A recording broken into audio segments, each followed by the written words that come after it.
Last night, the Marlins returned home to the warmth of South Florida and welcomed in the Cubs. Some guests. Luis Valbuena's two-out solo homer in the ninth sunk Steve Cishek and the Fish. Tonight's challenge, turn the page, another day, Marlins and Cubs.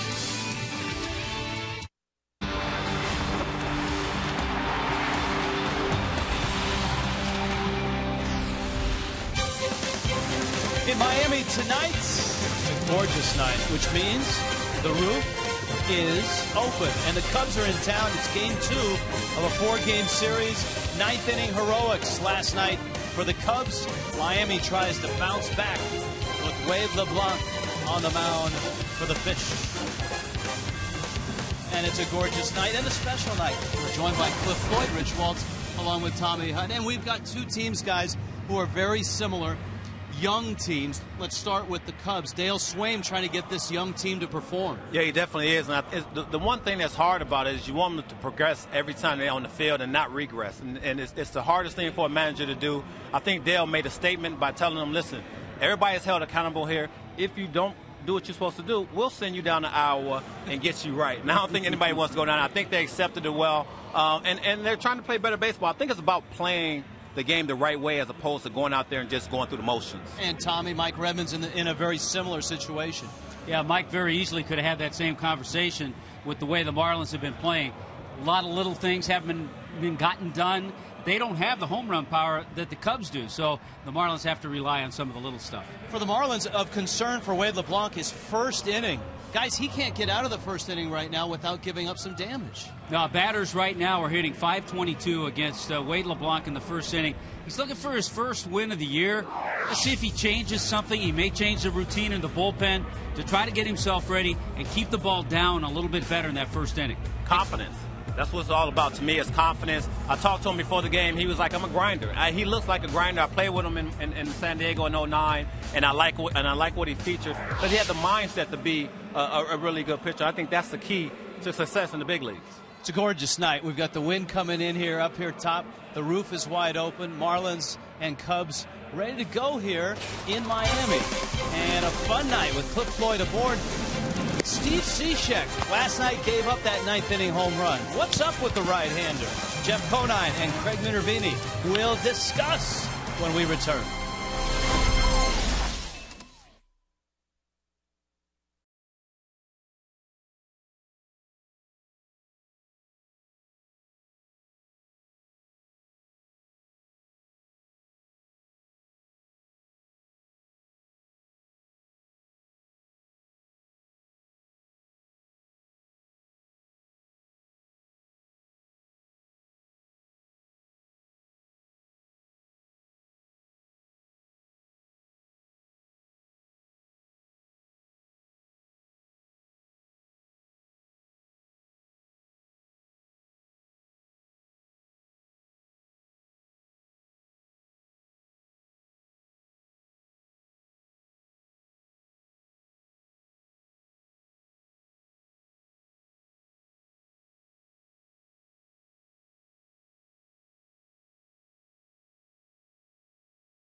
Jeff Conine, Craig Minervini. Gents. Well, thank you very much, Rich. Last night here, unfortunately, the Marlins had an opportunity, had a lead, and then lost the lead in the ninth inning with Steve Cishek on the hill.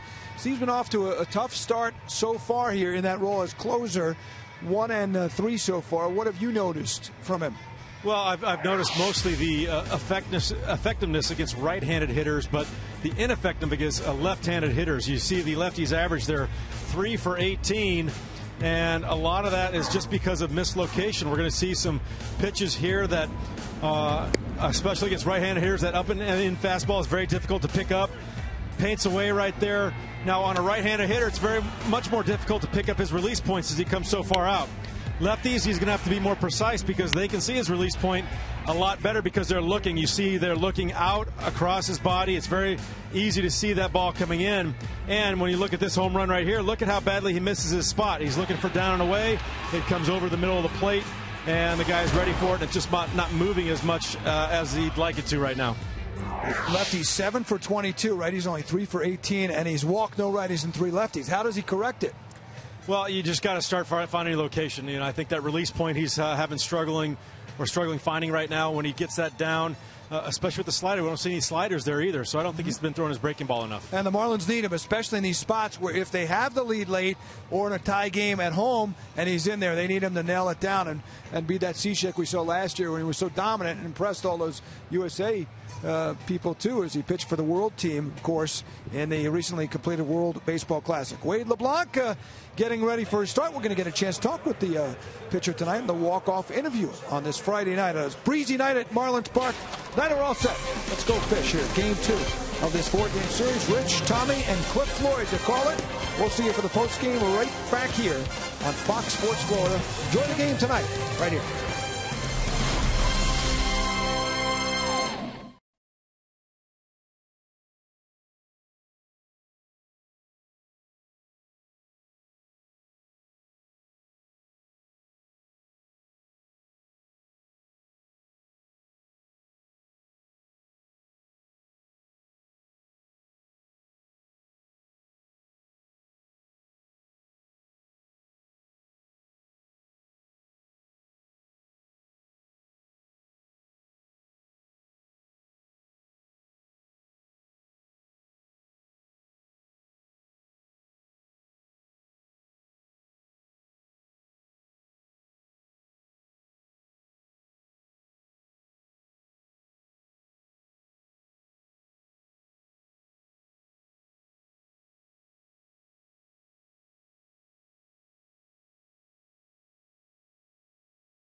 Florida is brought to you by Toyota. Let's go places.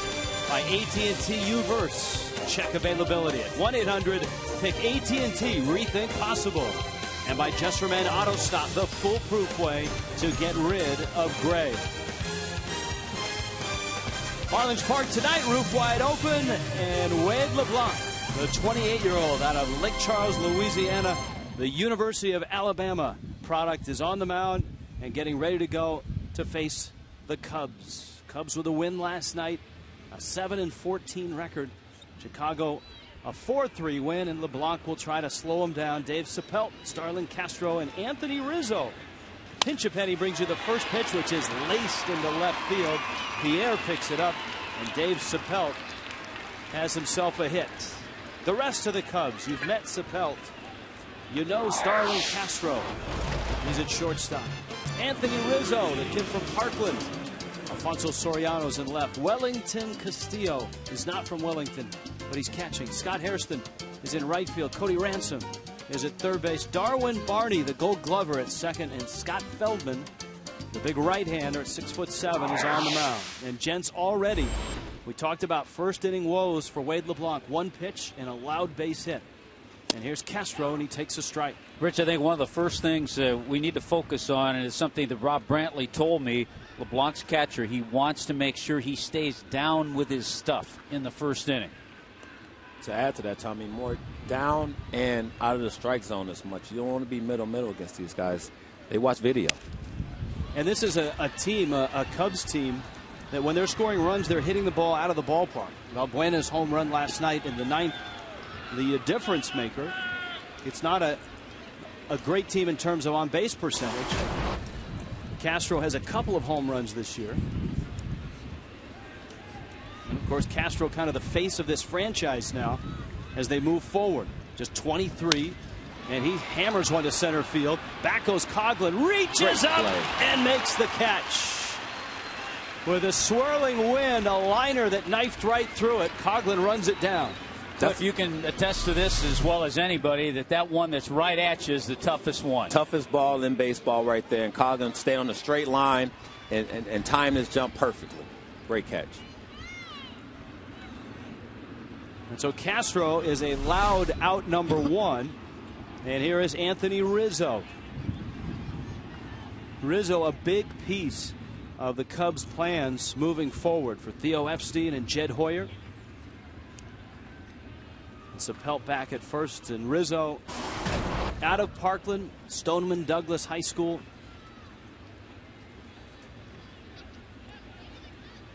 Originally a Boston Red Sox draft pick, traded to the Padres in the Adrian Gonzalez trade, and then the Padres sent him to the Cubs to get the big hard-throwing Andrew Kashner into San Diego.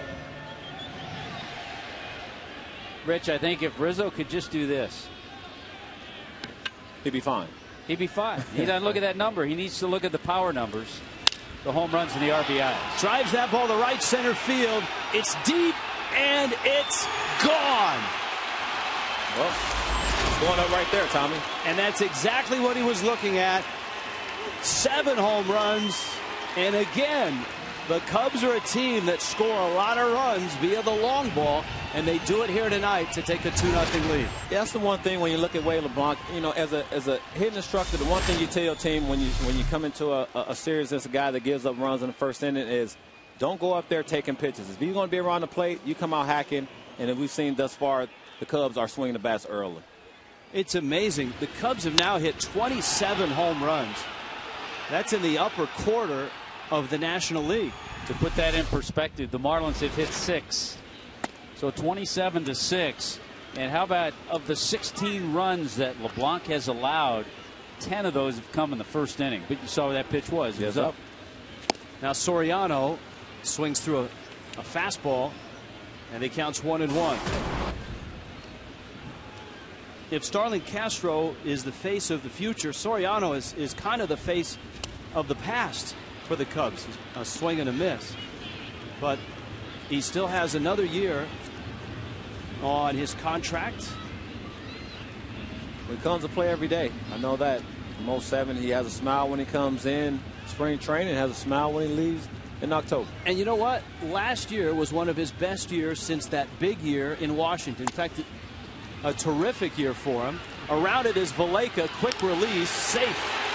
An infield hit for Soriano. I smile too if I put up the numbers he puts up every year. He can still run a little bit too. He legged that one out. The only chance is if somehow Polanco can cut that ball off, but he couldn't quite get there. And man, then it becomes a tough play for Valaika. You know, Sori come out of the box running right there, and I think that was the difference in him being safe or out. So Soriano aboard, and now you're into Wellington Castillo, who has a homer and 5 RBIs and is hitting .323. And keep in mind, the only out this inning was a bullet to center field that Chris Coghlan was able to chase down. Chuck Hernandez, Mike Redmond. The only team in the National League with a lower on-base percentage than the Marlins are the Cubs. But we talked about the difference, the power numbers, an enormous disparity there. Castillo is such an interesting guy. Dale Swaim has a very young team, just like Mike Redmond. Castillo is hitting .323. He's not walked this year. He has 19 strikeouts and has yet to walk.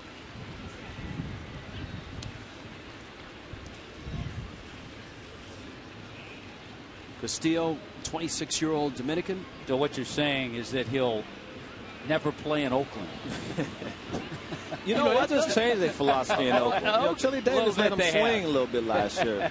And I think, you know, when I had a chance to talk to Bob Melvin, the manager there, and he basically said, listen, that's our MO. You know, if that's what you do as a team, I don't mind it, but you don't want these averages to forget that it's about, you know, hitting the ball back up the middle and keeping these averages where they make some sense. High pop down the line. Polanco is there, and he makes the catch. Soriano has to retreat to first.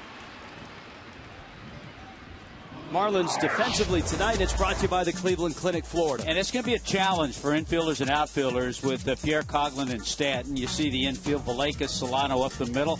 Joe Mahoney starting at first base, and Brantley behind the plate. But you and I, Rich, talked to Ruggiano, and when we were down on the field, I mean, it's gusting. And so the breeze circulating around this ballpark, it's going to be tough for balls in the air. Yeah, we saw Stanton hitting some balls over that Budweiser sign out there about 440 feet. And a strike to Scott Hairston. Hairston had a real nice year last year as a Met. He's off to a slow start. You see the 0.95. He's 2 for 21. The roof is open again tonight. The rolling windows are open tonight. The difference between this ball game and the others is that the wind is blowing in through those windows and over the top of the roof. Now, you may think, well, then it's going to be tough to hit, and you can hear the wind in our microphones up here in the press box. But what you get is sort of an Arlington effect, much like the ballpark in Arlington. Wind comes in from center over the roof, and then as it comes down into the bowl, it kind of jet streams back out at a lower level. So balls are flying, and you saw the Rizzo ball get out to right field. Runner goes, big jump, pitches up. Brantley's throw is in time. He got him. Brantley throws out Alfonso Soriano. But the Cubs do what the Cubs do, and that's hit the ball out of the ballpark. Anthony Rizzo with a 2-run homer. It's 2-0 Chicago.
2-0 start are the Cubs here to face the Marlins. A little cotton candy for you and a thumbs up and ready to go as the Fish try to even this series at a game apiece. Local kid makes good. Anthony Rizzo crushing a 2-run homer. And the Cubs off to a 2-0 start. Marlins lineup looks this way. Juan Pierre and Rizzo in the same city. They're both residents of Parkland. Placido Polanco's at third. Giancarlo Stanton's at right. Joe Mahoney has been swinging the bat quite well. Donovan Solano in the 5th spot. Rob Brantley hits 6th. Chris Coughlin to start in center. Chris Valleca at short. And Wade LeBlanc hits 9th. And Scott Feldman, all 6'7", 230 pounds of him, on the mound. And a running fastball misses out. 1-0 to Pierre. I think the Cubs, Rich, are hoping they get the Scott Feldman of '09 when he won 17 games for the Rangers. That's kind of what he does. 2-seamers away, cutters in. Yep. Especially the lefties. You know, he's that crafty righty now, as opposed to a little hard thrower when he was in Texas. Last time out, lost to the Brewers in Milwaukee. Pierre trying to bunt, and he fouls it back to the screen. In that start, Rich, he hung a curveball to Ryan Braun, and it never came back. Still going. Still going. Crushed. But that's the mistakes he makes, and you know that's the difference from him, Tommy, in '09 to now. You know, for his last 2 starts, the odd part is he's given up a ton of unearned runs. 4 unearned runs in the start and the loss to the Giants, and 3 unearned runs in that loss in Milwaukee. Feldman's 2-2 to Pierre, and he smacks it on a line to Starlin Castro. So 1 out. Here come the Cubs defensively, brought to you by the Cleveland Clinic, Florida. It's been a challenge for this bunch this year. Yeah, it has. Soriano, Dave Sapelt, and Scott Harrison in the outfield. Cody Ransom, Starlin Castro, Darwin Barney, a Gold Glover. Anthony Rizzo, good fielder over at first base. Wellington Castillo, but this is a ball club that actually is tied with the Marlins, second to last place. Each club has made 18 errors. Here's Polanco, and he takes the strike. Polanco has probably been Miami's most consistent hitter from day one. And he's had to hit in a variety of spots in the lineup.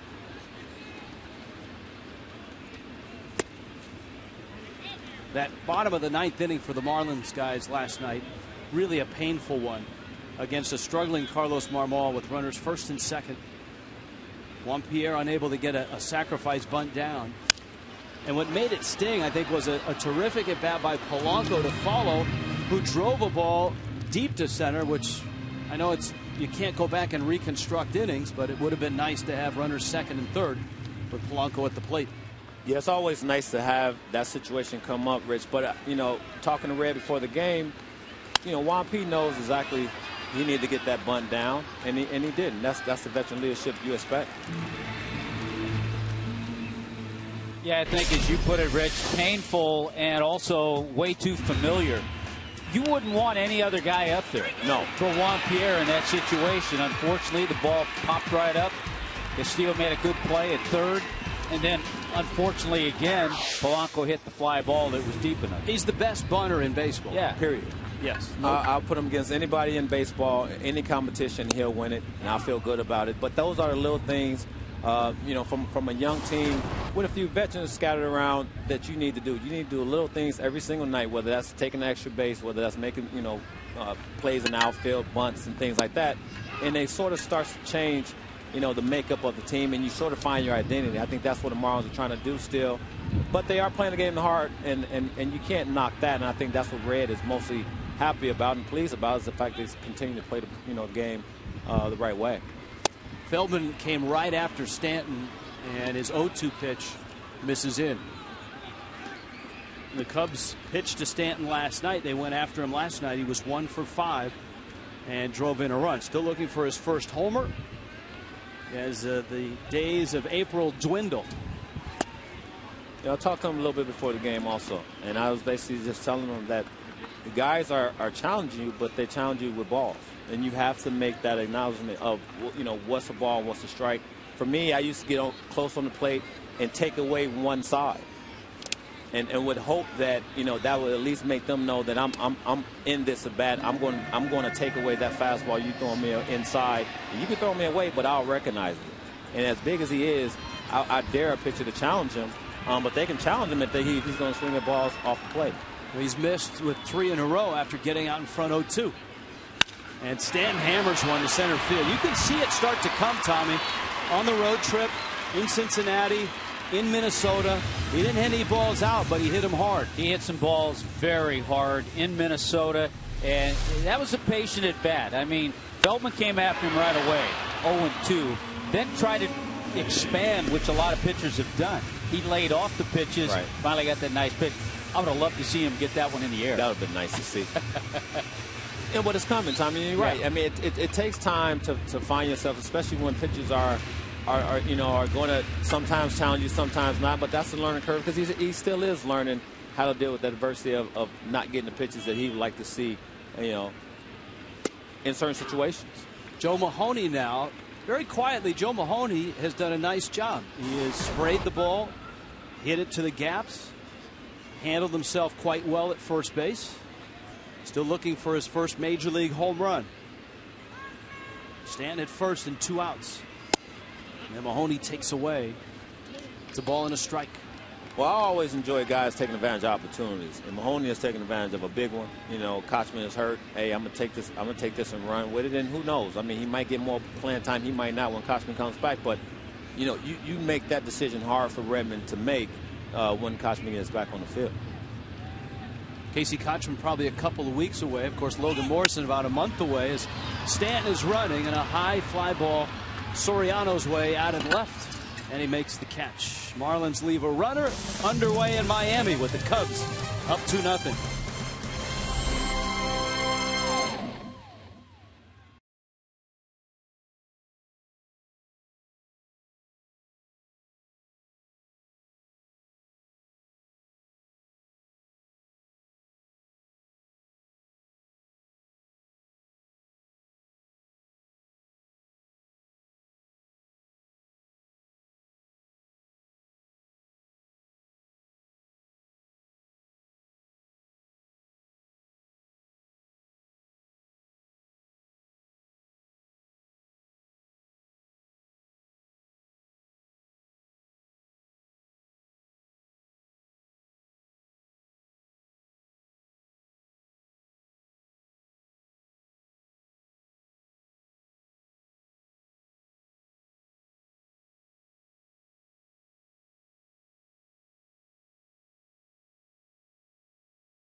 The view from the Budweiser bow tie balcony out the bar, which was a popular destination during batting practice for a lot of home runs. In fact, Giancarlo Stanton cleared the Budweiser sign out there and left. As we noted, ball carrying pretty well tonight. Scott Hairston for his second at bat. Sort of. He was at the plate and saw a bunch of pitches and saw Alfonso Soriano thrown out trying to steal to end the inning, so he leads it off with Cody Ransom and Darwin Barney to follow.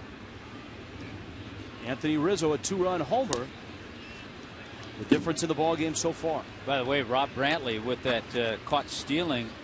Brantley's now 5 for 8 in throwing runners out, and in talking with Marlins bench coach and catching instructor Rob Leary, he's really impressed with the way Brantley has improved in that area and also improved in calling a game too. I thought that's the point, Tommy, that I like is that he's able to call a game and deal with these pitchers on a day-to-day basis. I think that's the growth spurt that you want to see from a young guy like Rob Brantley. It's a tough process for a young catcher. He's trying to learn a lot of things. And he likes to hit. Yeah. And so, that's the tough part is you got to hit and call a good game.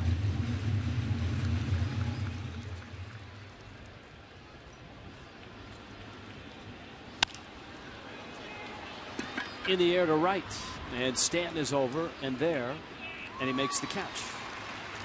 And so Hairston is out number 1.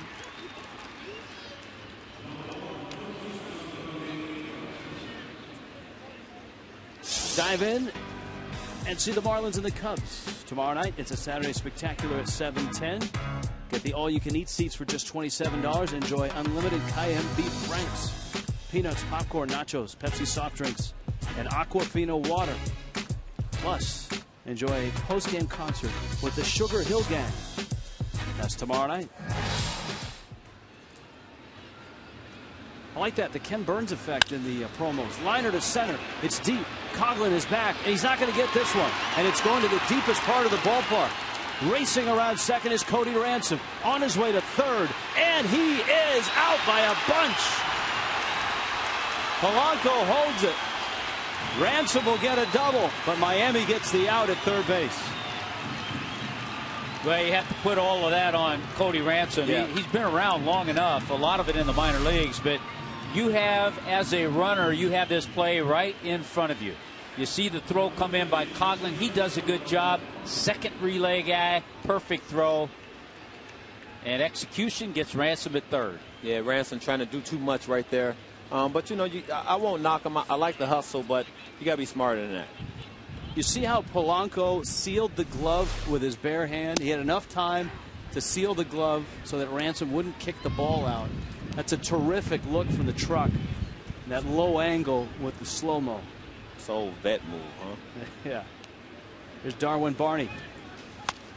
Barney off the end of the bat, shoots it just foul. Another look. All right, he wants to cradle it. He doesn't want that ball to pop out. That's great. Look at how he does that. Perfect. Perfect. Think he's done that before, Yeah, Cliff? he's done that plenty of times.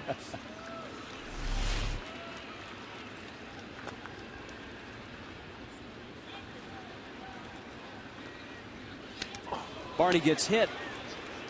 And so Barney, who's had trouble getting on base all year long, gets there the hard way.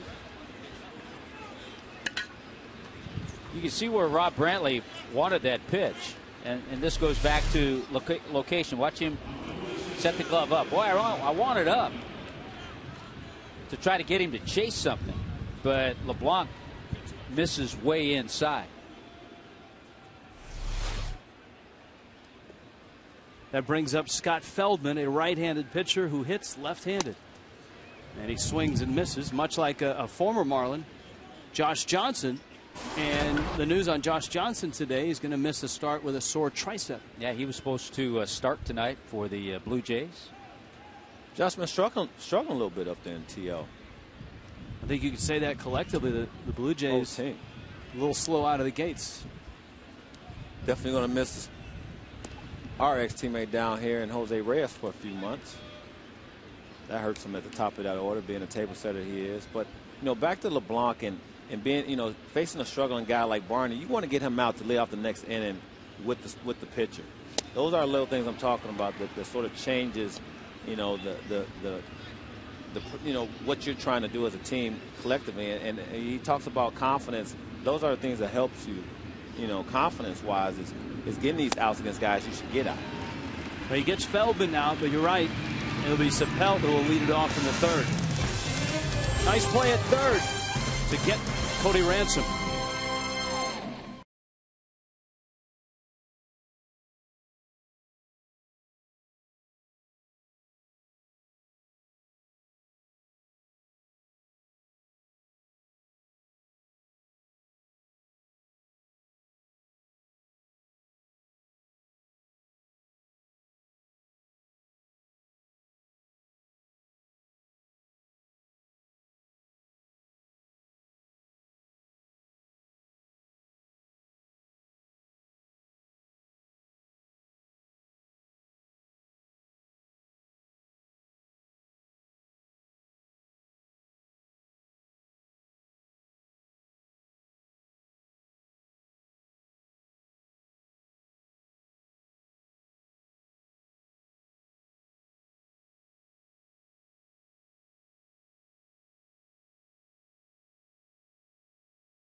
two-run homer.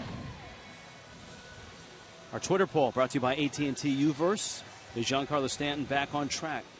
Yes. Hashtag MIA Stanton yes. No. Hashtag MIA Stanton no. Stanton, a line drive single in the first. The hits are starting to come, and the Marlins are hopeful, and Stanton certainly is, that the power follows. He keeps swinging the bat like he's swinging right now. He'll be back. He'll be back. He'll hit that first home soon, sooner than later. Donovan Solano comes to the plate. Rob Brantley, Chris Coghlan will follow.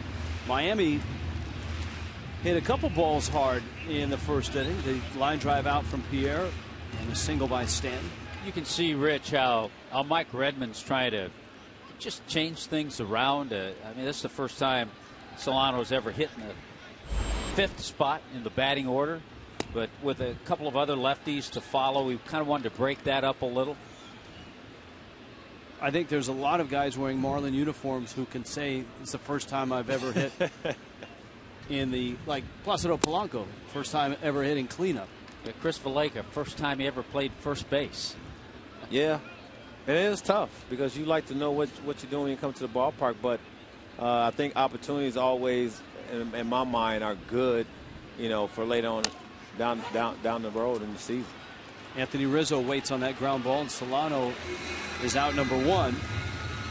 That'll bring Brantley up. I was talking with Mike Redmond today about the Marlins, and it's, you know, everybody knew the Marlins were going to be young, but to be young and injured as they've been, losing two starters out of your rotation, obviously without Logan Morrison, and then without Casey Kochman. Adeiny Echeverria has been on the disabled list. He wasn't making excuses, but he was addressing the fact that he's had to play guys in spots they're not accustomed to. He's had to hit guys in the order where they normally wouldn't appear. But I think he wants to see what guys, you know, makeup is. You know, can they deal with certain things, you know, when times get tough. And Red, let's go back to '98 when we were together. We learned a lot about ourselves, about what we had to do out there day to day on a day-to-day basis, and it was adversity after adversity. But it was, you know, what Leland was looking for from a young bunch that was going to propel later on in that season or years after when you was good again. So I think Red is trying to find out, you know, what's the best way to get to these guys. Rob Brantley tattoos one. That one's going to get to the wall. And Brantley pulls in with a double. Boy, the ball really is jumping tonight, especially to center field. We've seen some bolts out there. One that got over Coghlan's head, one that was hit over the fence, and this one that Sapelt runs down at the wall. Looked like he tried to throw that cutter on the outer part of the plate, and the ball was sliced. I mean, this is a beautiful Rob Brantley type swing. Yes. He hits that line drive into the gaps, and it's sliced away from the center fielder, Dave Sapelt. Already with 7 doubles this year, the leader for Miami. I love his swing. I love his approach. You know, I saw him in spring training. He was scuffing a little bit. And then all of a sudden, it clicked for him. And it's about him and his confidence, like we talked about a little while ago. Once he gets that swing going, I think Rob Brantley is going to be a really good hitter for a long time. Now Coghlan. Big breaking ball from Feldman for a strike. Coghlan's bat perked up on the road trip.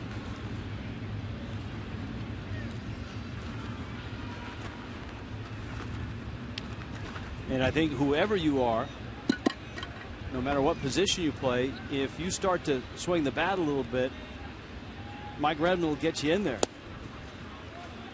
That's the way it goes. That's right. You were just talking. Yeah, absolutely. You were just talking about '98 and learning something about guys. If you played well, you played. And I think, Cliff, your point is well taken, too. In '98, it wasn't a very good team. No. And you can learn a lot when guys are going through adversity. Yes. And, you know, it's about getting better each day. You know, you don't want to see guys regress. Coghlan will check swing, and it's back to the mound for the second out. And it's up to Valaika to keep this line moving. This copyrighted telecast presented by the authority, the Miami Marlins, may not be reproduced or retransmitted in any form, and the accounts and descriptions of this game may not be disseminated without the express just this consent. game. of the Miami Right? Marlins. Just this game. Absolutely. You know that game in Minnesota, Tommy? You can do whatever you want with that. But this game, no dissemination, no unauthorized use. Here's a guy that I think Mike Redmond and the organization is learning a little bit about. Chris Valaika. You know, there are many guys who are in AAA saying to themselves, boy, if I could just get an opportunity, if I could just get a chance. Well, here's Valaika's chance. Yeah. And Tommy, you're right. He's been aggressive at the plate. He's got 3 doubles. He's had some big hits. He's driven in 5 runs in limited time. He had a game, that second game of the doubleheader in Minnesota. Talked to Mike Redmond after the game. He said he had an all-around good game. Got a couple hits, made some terrific plays in short.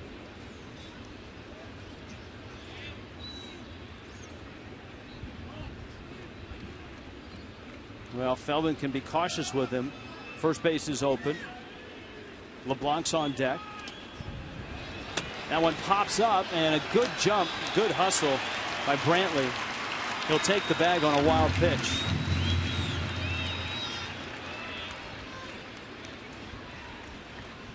Generally speaking, if you take off as a runner, when that ball hits the dirt, you're going to advance. Occasionally, catcher will get a nice little pop like that and make it close, but usually it'll kick away. You know, Hud, it's all about that secondary lead. You know, you get a nice little secondary lead. Brantley knows, you know, you don't have the fastest legs in the game, but if you get a secondary lead, you get a chance to put yourself in a little better scoring position. Plus, he's a catcher. He knows what that ball's going to do back there. Yeah. All right, Valaika, and again, if you're Feldman, you really don't have to give Valaika much to hit. Valaika knows that. Feldman knows that. Wellington Castillo knows that. Ooh, that's a perfect pitch. Jim Wolf. Randy Wolf's brother is calling balls and strikes. We've got Corey Blazer. Jim Joyce is at second. That means it's Sunday at the park with Jim Joyce to finish the series. And Jeff Nelson umpiring at third base.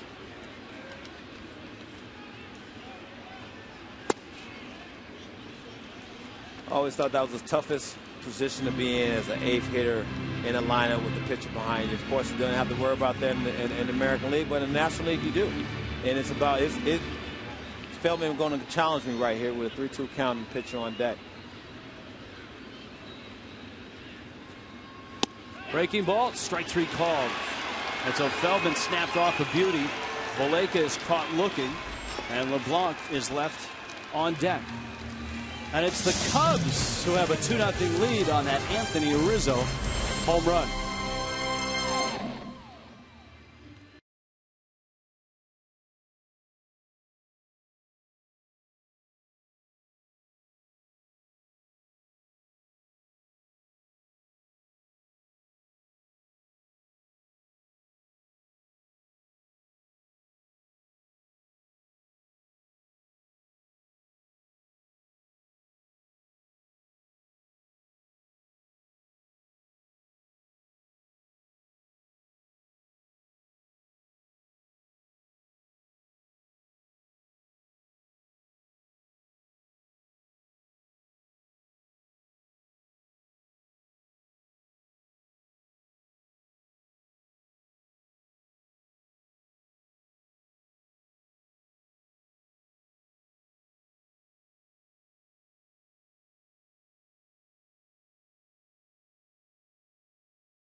On a Friday night here in Miami, Wade LeBlanc gets the top of the Cubs order.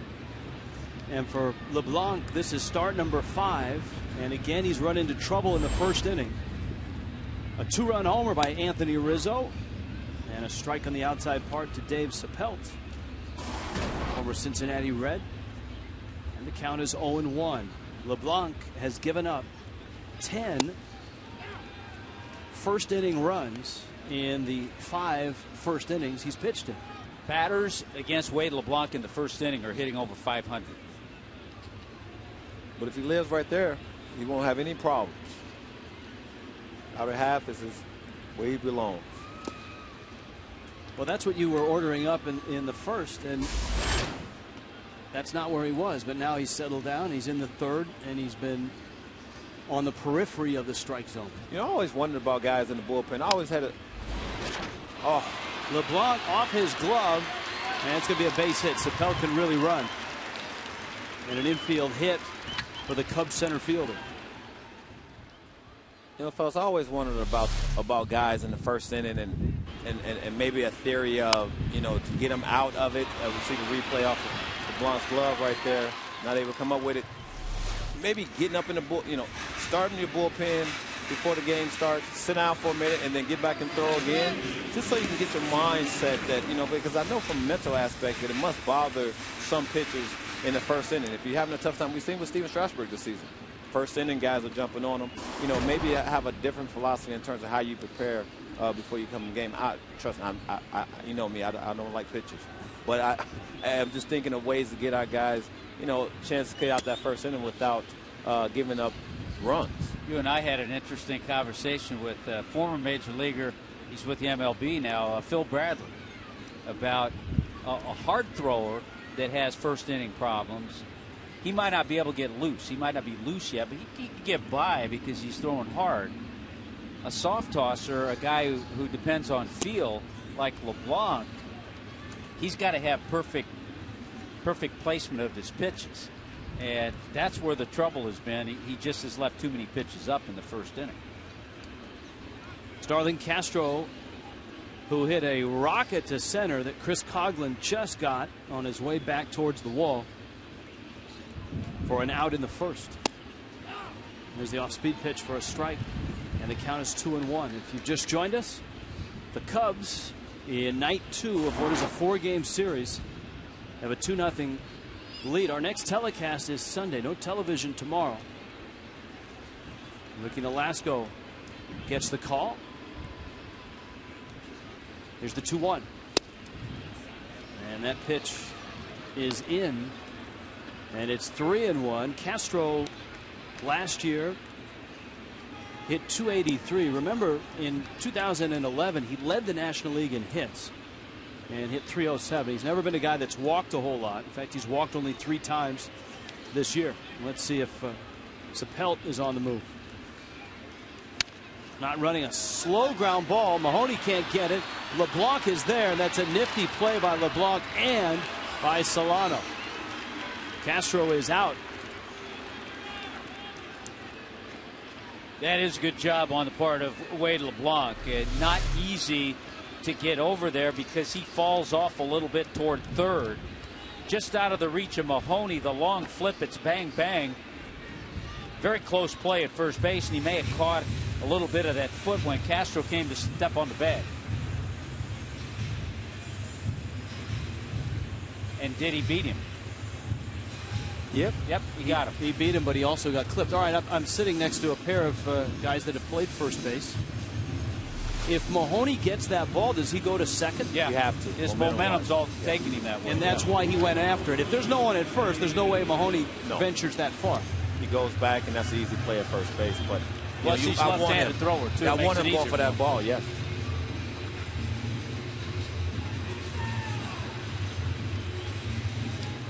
So here's Rizzo now. Now, last time Anthony Rizzo was up, Tommy crossed out the batting average and says, just look at the power numbers. He's hit 6 homers.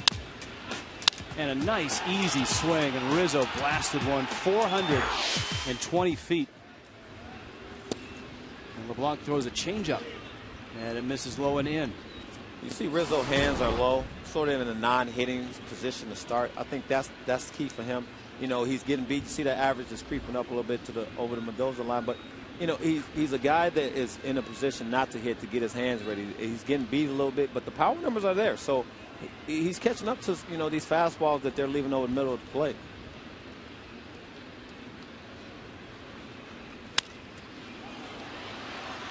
Cholula hot sauce spotlight player is Parkland's own Anthony Rizzo, Stoneman Douglas High School.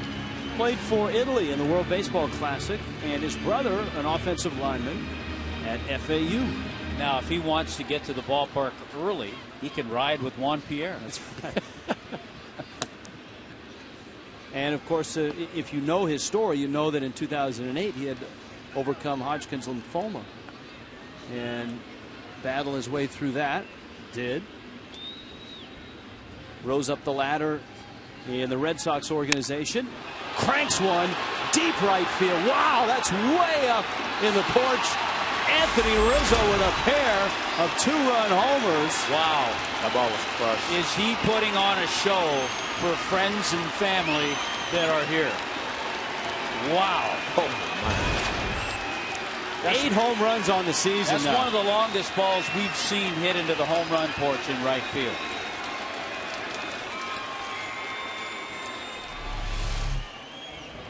Relaxed. Again, a pitch up. That was even middle in. That was even in a little bit. Stayed through it nice. Didn't pull it off the ball at all. If he keeps this up, you guys better learn the Stoneman Douglas fight song. The other thing I respect about Anthony Rizzo is when he was first called up to the big leagues by the Padres in 11, he really struggled. I mean, it was a struggle for him. They sent him back down. Well, he made adjustments, and then he started last year in AAA with the Cubs, came up, and he has made adjustments, so you really give him credit for that. And you know, having been drafted and developed by Boston, that with Theo Epstein, and then you had Jed Hoyer, who was in San Diego, both of those guys know an awful lot about that young man. So that says an awful lot that here he is, a big piece of the rebuilding efforts of the Cubs. Hey, you talk about consistent all the time, and I think it is used too loosely because some guys, as we see Soriano goes down on strikes, some guys get caught up in that too much about being consistent early on. And he's still learning the game. It's not easy to go, you know, every day facing righties and lefties and be consistent at the big league level. He's 23. He's 23. Yeah, he's 23 you know, years old. And it's hard to just sit there and go, well, I need to be more consistent. Now, I think Dale's statement was to not get complacent, and that's key for youngsters coming through the game. Is don't get complacent on what you're doing because you have opportunity to be here, and we think you're a superstar. Play the game the right way.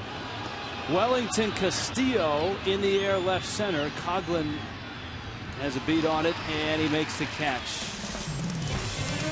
Local kid makes good twice.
second home run for Anthony Rizzo. He played on that Italian team in the World Baseball Classic. Let's check in with Craig Minervini.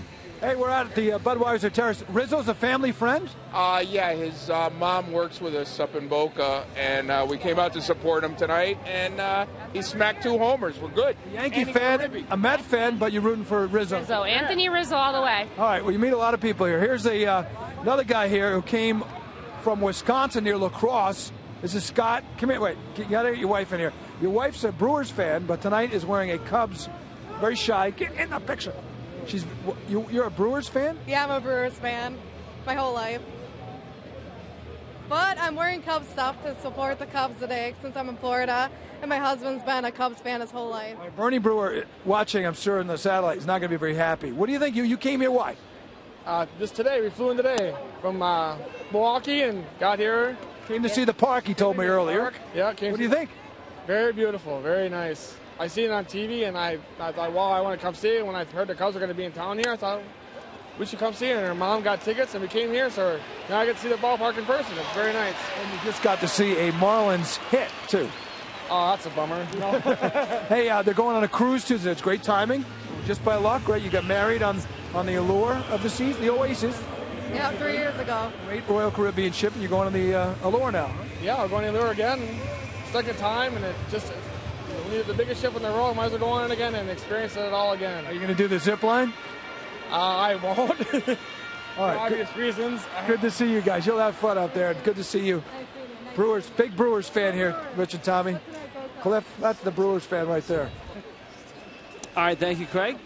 Breaking ball is a strike to Juan Pierre. What the heck was that on his hat? Does he have rosin on the bill? Not sure, but that camera is our new RF cam. That That's can game go anywhere. used. That's game used, yeah. The light actually follows Craig around wherever he goes. That's fake news. Pierre pulls a ground ball by a diving Rizzo and into right field. And just like that, Miami's got a couple of hits to open up the bottom of the third. LeBlanc's hit notable because Darwin Barney bobbled the ball. Darwin Barney made all of 2 errors last year. There's that cap with the Cub on the bill. Pretty slick. Oh, it's a Cub. I'm thinking it's rosin from like the it look was we rosin, had. It had yeah. a little rosin, little game used look. It's a Cubby up there. Hey, I like the way JP used that hole on the right side, too. Yeah. Looked like he really wanted to turn over and pull the ball in there. A pair of 2-run homers by Anthony Rizzo. Miami trying to climb back in it here in the bottom of the third. You got Polanco up, Stanton on deck, and then Mahoney against right-hander Scott Feldman, who's given up a hit in every inning, including 2 to open up this, the third. Back to Feldman. High throw. Barney lands on the bag and makes an incredible turn. That's why he's a Gold Glover. And that's the break the Marlins haven't been getting that we need. Yeah, ball hit sharply by Placido Polanco. You can't take that away from him. Just a great play by Feldman. For a moment, it looked like he caught that ball in the air, and it almost could have been a triple play, but the ball was a one-hopper and tremendously turned by Barney at second base. Yeah, I need to see the replay. I thought the same thing. I thought we was in store for a triple play. Well, Barney's got the rosin on his cap. And here is Stanton now. And the Marlins, with what looked like a promising inning, are left with LeBlanc at third, Stanton at the plate. A hard single to center field his first time up, and he breaks his bat. Little dribbler out to short. Castro. Just like that. Wow. And what looked like it could be a good thing for the Fish goes right up in smoke.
won't be here, but the Cubs will be here. The Marlins and the Cubs at 1:10.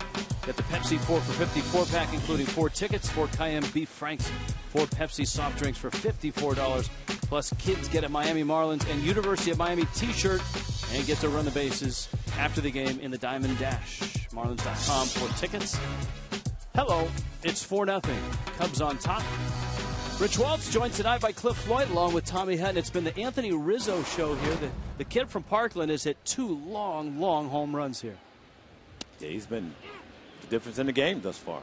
And that's, what the Marlins was trying to get away from in the first inning. You talked about in pregame, HUD, about LeBlanc giving up runs in the first inning. But, it's still a grind. He still got 5 innings to get on Feldman, who struggled this year also. I think the other thing we talked about, too, Wade, LeBlanc has had trouble with lefties and righties. Lefties and righties both hitting over 300 against him.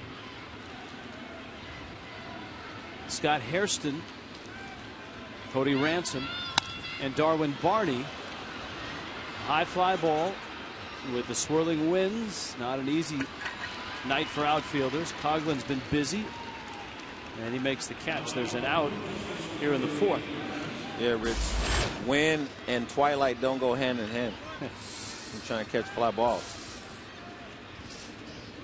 Although I think the Marlin outfielders would trade this for 30-degree temperatures. I know where you're going with this, Rich. I know where you're going. Maybe a snow flurry and some wind, as they had for that entire day. Not just the night game. The afternoon game, the temperature at the start of game in the afternoon was actually 38 degrees, 43 degrees at 7 o'clock, although it did get cold late in that doubleheader, that second game. We've come home to just absolutely perfect weather. Unbelievable. I felt for you guys when you was in Minnesota. Oh, sure you did. Yeah. I'm just saying, in the cozy studios up in Fort Lauderdale, it looked cold, fellas. I don't know. How was the steakhouse that night? It was outstanding. If you don't know, the plush Fox Sports Florida studios in downtown Fort Lauderdale are right next to a terrific steakhouse, and so during the game, nationally acclaimed, where they're all known on a first-name basis. Yes. Yeah. Cliff and Preston, with makeup on, earpieces still in, they have a secret door that leads from the studio right into their table at the steakhouse. Yeah, and they take great care of us over there too. But you got to look professional going in, like we're doing something. And don't be afraid to send some of that our way. Here's the 2-2 pitch, and LeBlanc thought he had a strikeout. Cody Ransom is really an interesting guy. Here's a guy that has persevered. He's no youngster. He's 37, and he's played in 9 different organizations. Parts of 11 seasons in the big leagues, but only for a total of 328 games. On the ground, a short, Valleca. It's a first in time. Cody Ransom, Rich, over 5,000 at-bats in the minor leagues. Wow. 212 home runs as a minor leaguer. He's always been a really good hitter. Now, speaking of hitting, Darwin Barney is not hitting. But certainly, he's in the lineup every day. He's the best second baseman defensively in the major leagues. And we told you he won a Gold Glove. More impressive, he won the Fielding Bible Award. The Fielding Bible Award is given to the best defensive player in both leagues, in either league. And Barney voted that. Bill James is on that board. Little looper is going to fall into center field, and that's a base hit. That's how you sometimes get it going. A little knock. So forget about the Gold Glove. Think about the Fielding Bible Award. Peter Gammons is on that panel.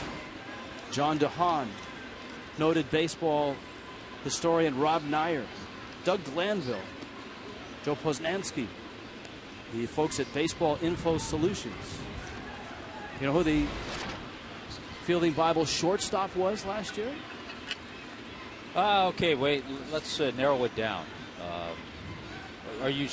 Do they do National League and American League? No, just one guy. One guy. Major League. One guy. One guy. And that's one of the things I love about the award is there's no bias for guys that have big years offensively. Don't give it away yet. Don't give it away. I would go with Brandon Crawford, San Francisco Giants. That's pretty good. Having seen his video on YouTube, that's a pretty good guess. I just saw that. Yeah, Rich, I saw that. I said, well, let me go with that dude.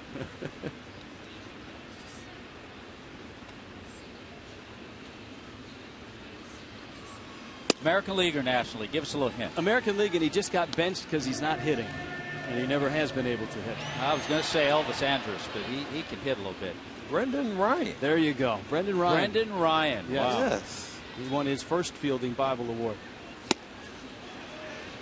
Scott Feldman up there right now. Now, see, that's when you talk about guys and you get comfortable. You know, Brendan Ryan feels like, you know, defensively he had a great year, and all of a sudden you can't hit. And before you know it, you're on the bench because you're not doing things that you need to do consistently enough to play every day. And you're not going to win a Fielding Bible Award on the bench, no. Cliff Floyd, are you? I'll tell you that. No. Feldman runs it down. Bottom of the fourth. 4-0 Cubs.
Finance deals on fuel-efficient Hondas. By Checkers, Feast On. And by Kaiser University, now offering degrees in sports management. Learn more at kaiseryuniversity.edu. Rich Waltz along with Cliff Floyd and Tommy Hutton. Marlins Park, 4-0 Cubs. And all 4 runs have come off the bat of Parkland, Florida's own Anthony Rizzo, a pair of 2-run homers. And both were absolutely crushed. A 420-footer to almost straightaway center field, just to the right of center field, and then one up into the home run porch. I'm not sure if we have a distance yet, but I'm guessing about 425, 430. I was told he hit one 465 at Wrigley Field not too long ago. He was just starting the remodeling process early. Here's Mahoney now, and he takes away Joe Mahoney, Donovan Solano, Rob Brantley in the 4th against Scott Feldman.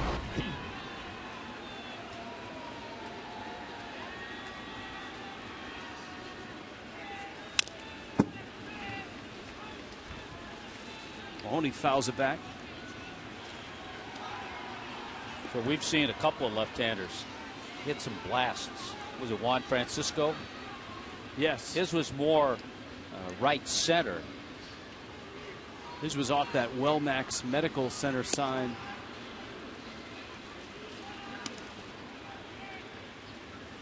Two and 1. Marlins have had opportunities against Feldman. They've had hits in every inning. 4 hits total tonight. You don't see a full-blown shift with Joe Mahoney, but the third baseman Cody Ransom is well off the line, so he's giving him that third base line. Mahoney, one deep to right, and there it goes. His first big league home run. Joe Mahoney into the home run porch, and Miami is on the board. Now the job for the guys in the bullpen is to get that home run ball, because, as you mentioned, Rich, #1 in the major leagues for Joe Mahoney. Well, fellas, as we see right now, we got a cop that can go get it. Nobody wants to go get the ball. Sitting there chilling. Oh, it came back to a fan. Yes, it did. Got in the first row. Yeah, good job by Joe Mahoney. He's had some years in the minor leagues where he's hit some home runs. He had 4 ABs with the Orioles last year, and his first major league blast here tonight. The 26-year-old out of the University of Richmond. That's doing your homework also, knowing that Feldman likes to throw a little cutter in. You see a third baseman off the line, as you mentioned, Tommy. Your mind should be set on he's coming in here. You pull your hands in, don't hit that ball foul, and keep it fair, and there you go. Your first home of your career. Congratulations. How much does a hitter, the 1-1, how much does a hitter look at the defense and adjust to the defense before a pitch? You have to. I think it's imperative that you do it, because it allows you to get an idea of what the pitch is trying to do to you. I haven't seen one infield set up where we're playing you to hit into the shift and pitch your way. I talked to you during the break about Tommy Glavine. He used to talk to us from an outfielder perspective, infield perspective, on how he wanted us to play and what he wanted us to do. So you have to take a look. That's a foul ball. Wow. Solano trying to sneak that one over the bag. You saw Ransom dive across the line. And Solano will head back to the plate. That's Jeff Nelson, the umpire, at third. Wow. That's very close. That's close. Very close.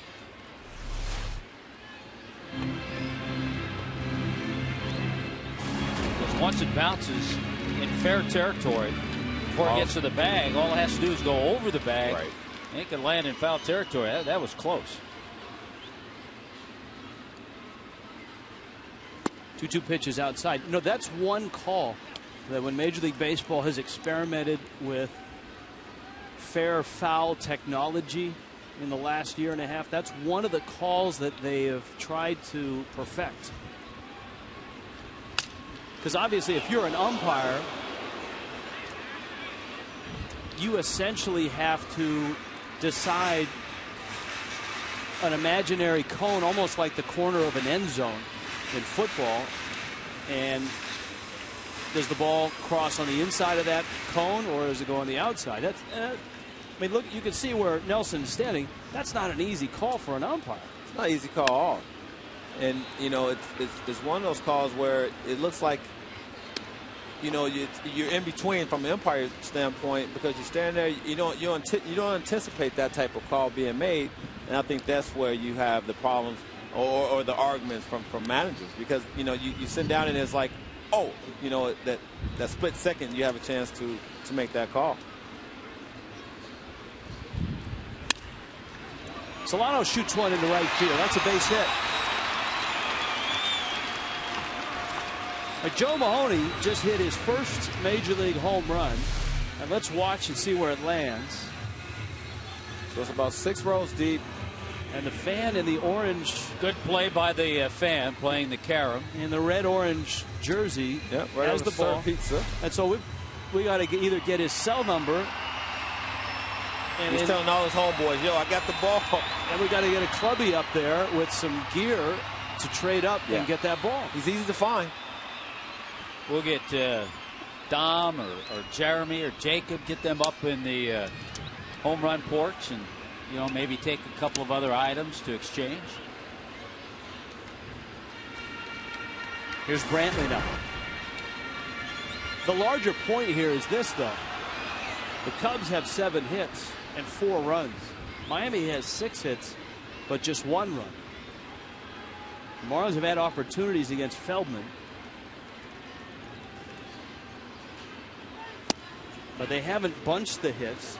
They haven't moved the runners. And of course, the Cubs have just relied on Anthony Rizzo to hit 2 balls into orbit, both 2-run homers.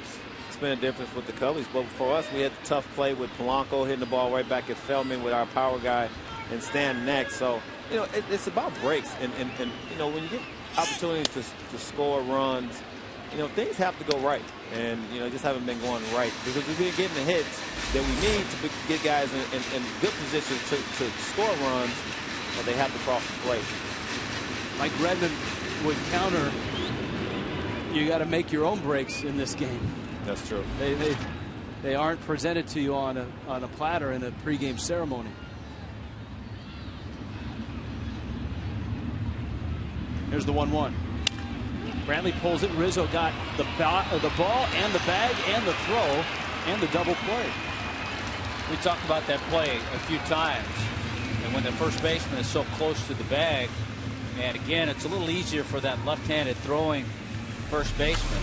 But Rizzo, excellent defender, steps on the bag and then makes a nice throw because he has to throw to one side of the runner. And he gets down, takes that one long step. That's nicely done. Yes. That is perfect. And you can see the corresponding move is that his shortstop sets up on the inside of the bag.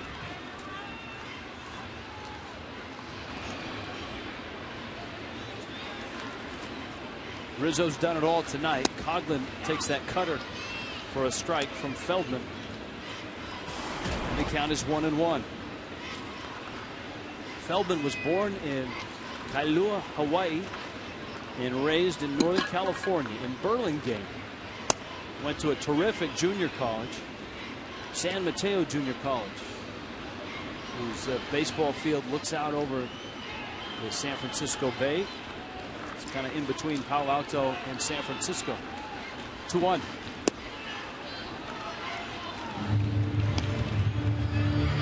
And that's why we showed him on television. Airtime, a little bargaining.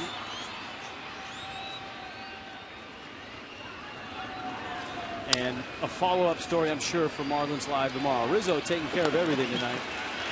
He steps on the bag. Joe Mahoney's first big league home run up into the home run porch. But the Cubs are still on top. It's 4-1.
Marlins Park. On the promenade level, you see the back of the Budweiser bar. It's been the Anthony Rizzo show tonight with a special guest appearance by Joe Mahoney, as both first basemen have provided all the runs in a 4-1 Cubs lead. Dave Chappelle, Starlin Castro, and Rizzo himself. Valleca, quick release, and Mahoney dug it in time for the out. Terrific play on both ends, Valleca and Mahoney. You notice how Chris Valleca had to unload in a hurry. You have to make a decision. Can I get back and plant on this ball and throw it hard, or I just unload quickly, a one-hopper, and then nice footwork by Mahoney to kind of stay back on it and get the easier hop. Yeah, he had to change how he was feeling that ball right there, Mahoney at first base, and I thought that was the difference. He thought he was going to have to back end, and then he made, like you said, the quick footwork move, and it helped him reel that ball in. Here's Starlin Castro. He's lined out and bounced out.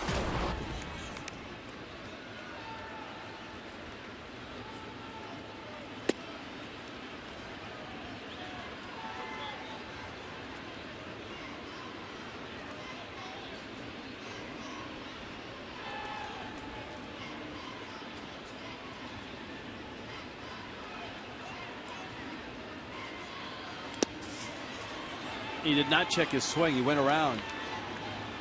And the count is 1-2. Castro not happy.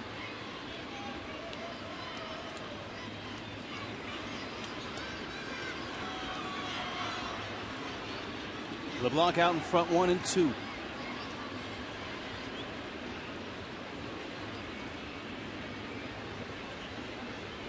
And the wait too long. Castro steps out.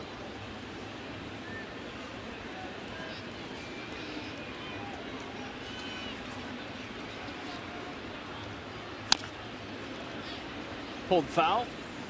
Tonight's Cold Hard Fact is brought to you by Frost Brewed Coors Light.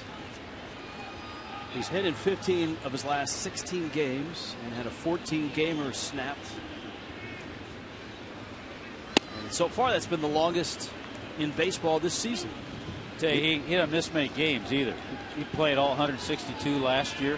He's got a little bit of a streak going. He's played every game this year. And he's good. I mean, I like his makeup.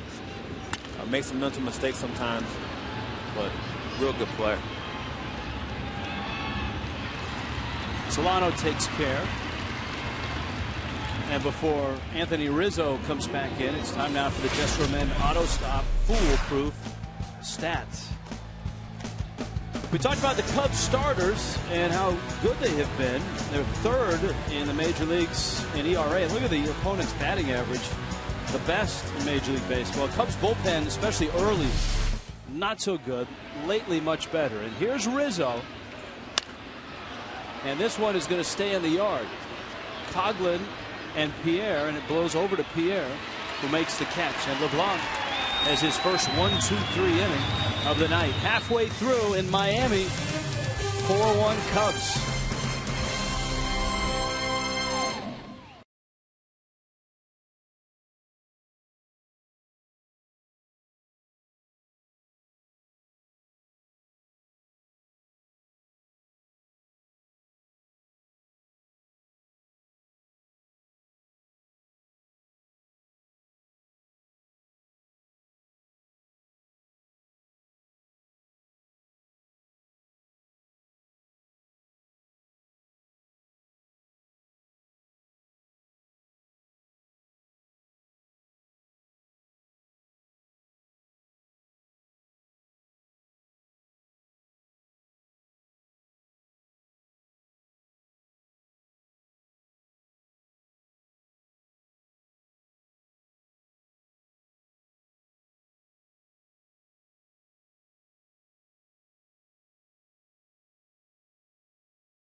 See, Tommy, you could be mixing songs just like the most popular DJs here in Miami. I thought you were going to say I could be running camera 12.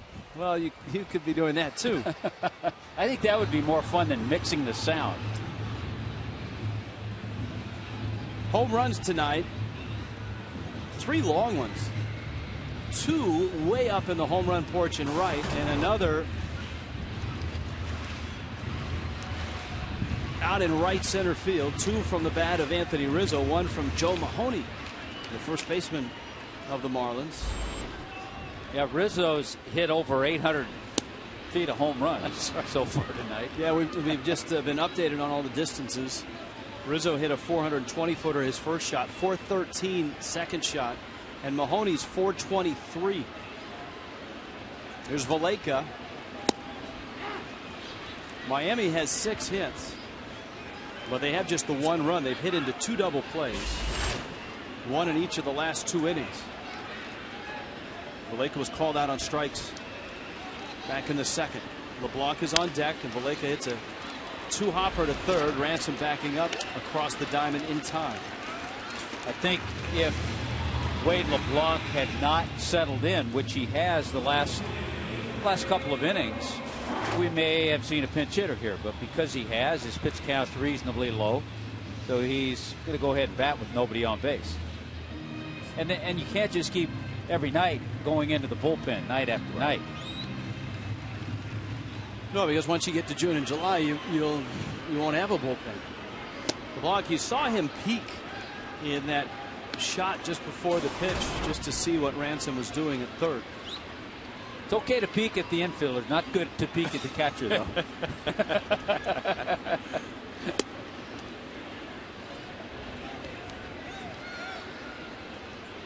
And Ransom has shortened up a bit.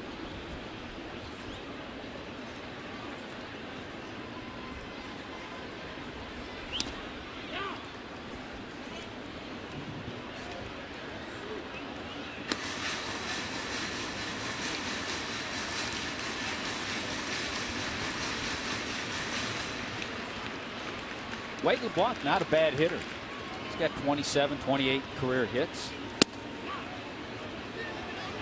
Not there, though. Good pitch. Right? Yeah. So LeBlanc is down, and here comes Juan Pierre. 2 outs. Pierre has lined out and has singled. It's a 4-game series. The Marlins and the Cubs again tomorrow night. Alex Sanabia against a lefty, Travis Wood. Carlos Villanueva, a right-hander, on a Sunday afternoon matchup with Ricky Nolasco. And if rotations hold, Tommy Hutton, Monday night should be a fun night to be at the ballpark. And more than just having a Cuban sandwich. We're going to see Jose Fernandez against Matt Harvey, the tremendous young pitcher of the Mets. It's a great matchup. Yeah, that'll be fun. Little camera 12 to break. 4-1 Cubs.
floaty things out there. That's you. That's all you guys right there. Hey, we could be there for the fantasy auction. Oh, well, we'll be there for the fantasy auction. I'm thinking you could run out there here in the 6th inning. That's why you're not ready for that one yet, Rich. Alfonso Soriano, Wellington Castillo, and Scott Hairston. Nice to have camera 12 back and operating here for this weekend series against the Cubs. Soriano singled an infield hit in the 1st, and he struck out in the 3rd. LeBlanc into his 6th inning of relief, or 6th inning of work. No relief needed yet.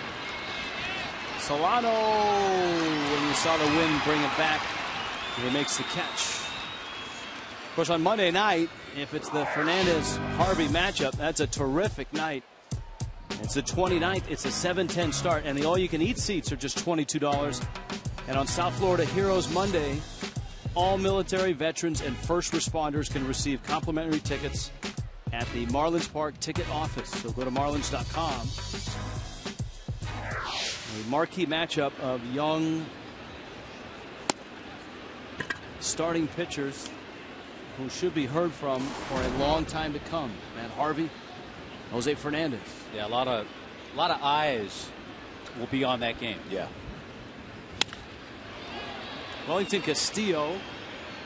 Pierre is there, and he makes the catch, and 2 quick outs for LeBlanc. Cliff, have you had a chance to watch any of the Harvey starts? Yes, I have. I've seen him, and I've seen Jose Fernandez, of course. I love them both. Love Matt, the way he challenges hitters. I love the fact that even though he got hit a little bit his last start and he's coming back down to earth a little bit, he's still striking out guys. He's still poised on the mound. Both of these youngsters are still really poised, and I love that because, you know, you can't get rattled when you are still learning how to become a big league pitcher. It's not easy to go out there and continuously just get, find your location, have fastball command, have secondary pitches that, that you have out as Harrison bounces back to LeBlanc. But that's what I've liked from both, though. It's just the fact that they go out there and they battle throughout the game and they're learning every time they step on the mound. Matt Harvey is going to be an all-star for a long time. 5-pitch inning for Wade LeBlanc. 4-1 Cubs.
And Scott Feldman on the mound. This freeze cam brought to you by Frost Brewed Coors Light. Chris Coughlin running down that Starlin Castro drive early in the ball game. Great concentration. Eyes staying on the baseball and perfect jump. Good elevation. Well, Miami needs some runs right now. Not jump, it was a leap. A leap of faith. A leap of faith.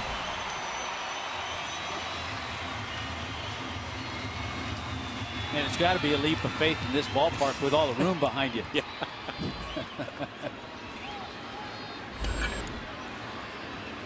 Placido Polanco, Giancarlo Stanton, and Joe Mahoney.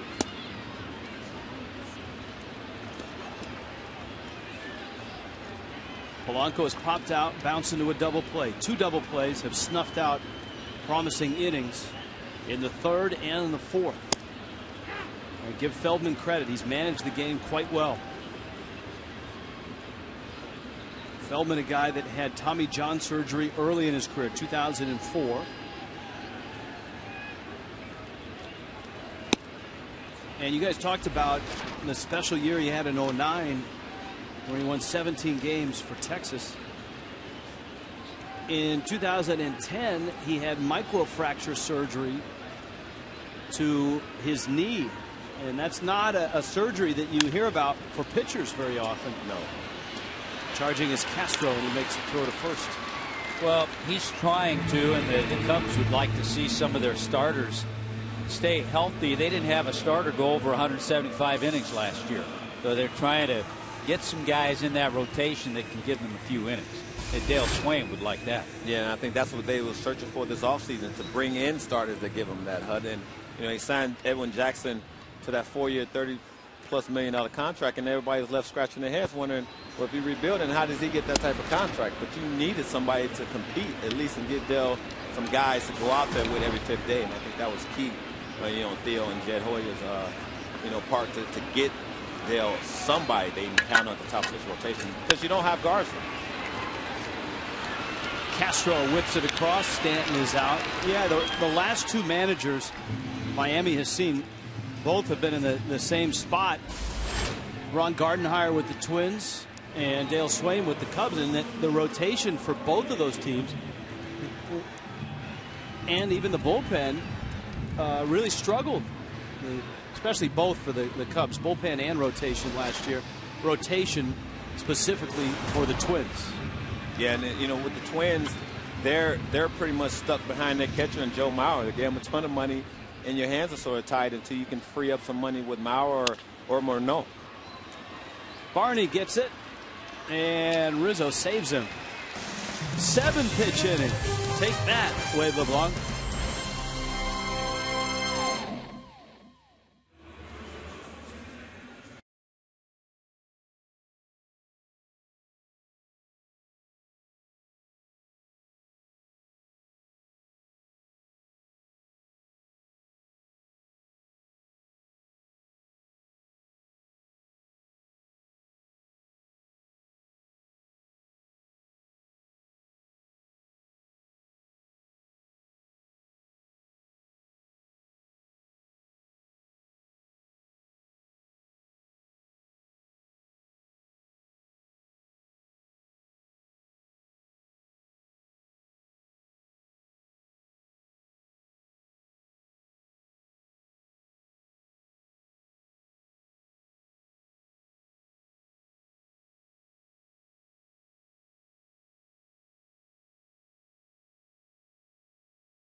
For the Parkland native, 4-1 Cubs in the 7th.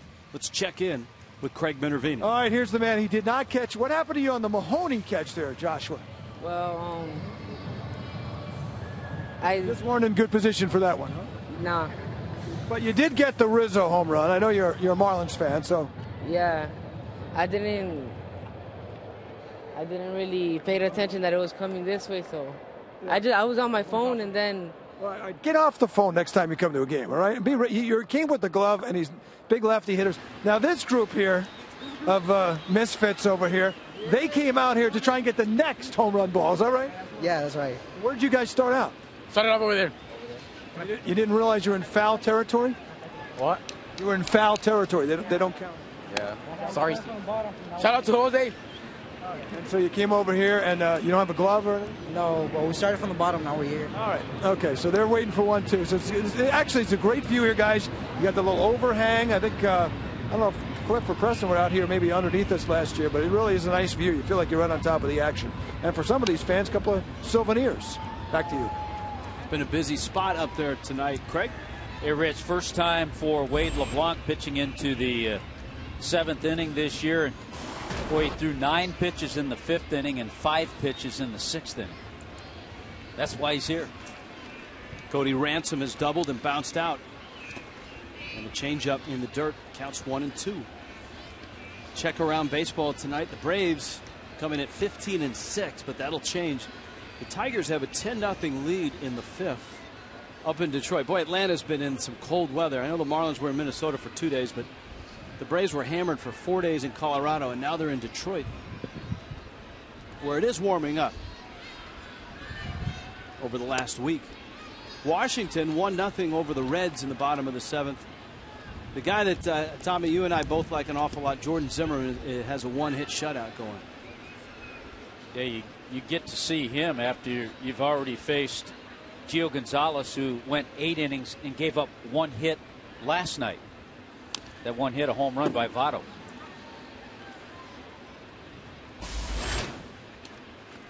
And how about the Steven Strasburg 1-4 start this year? Yeah, you know, I've been looking at all around the NL East, and Strasburg has been surprising. I think he's, you see him go out there, and he's not going with his best stuff. He's going with the secondary stuff. And listen, I think his secondary stuff is good, but I think he has to establish his fastball. But that whole team has struggled, even with the back end. Dan Herron at the back end of that rotation. I do like Detweiler in Washington, but you know, I just feel that Strasburg and Gonzalez, if they're going to do anything, of course, throughout the whole season, they have to be the main. You'll take your chances guys with those guys. Yes.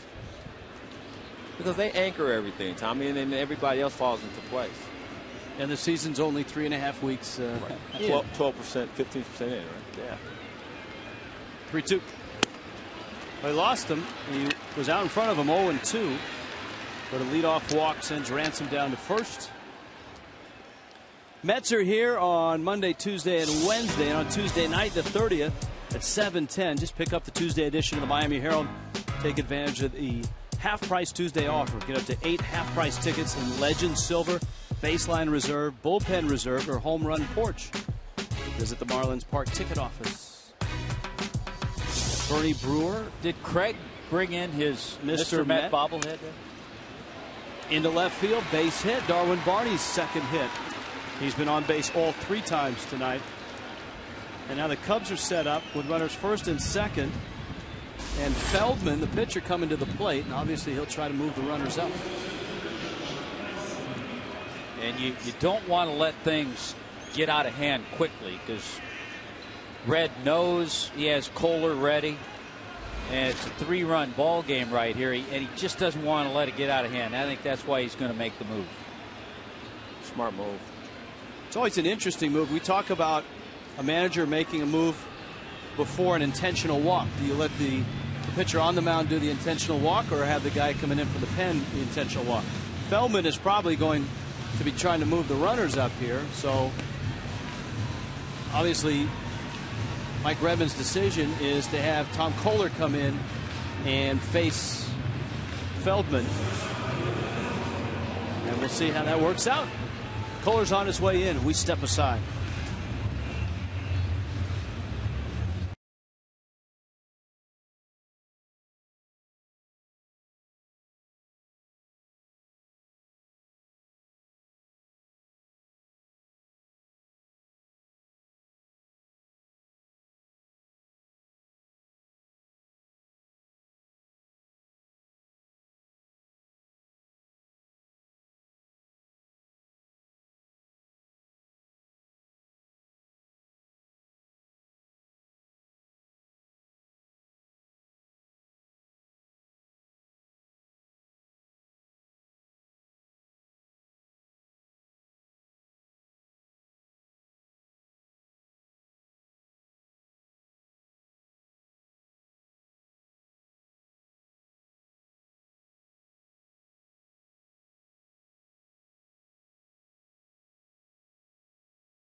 the type of competitor Wade LeBlanc is.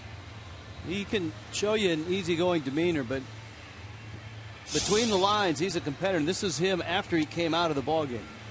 You know, you don't want to break a hand or break a finger, but you know what? You like to see that type of competitiveness. He is that, and you're right. Around the clubhouse, quiet, unassuming, doesn't say a whole lot. There's a couple of things to think about with this move. Good fastball is hard to bunt. Kohler has good fastball to try to throw some high heat to Feldman. But on the other hand, Redmond could have left if he had chosen to. He could have left LeBlanc in there. Lefty against lefty, and LeBlanc's a pretty good fielder, too. We'll see how Kohler handles it.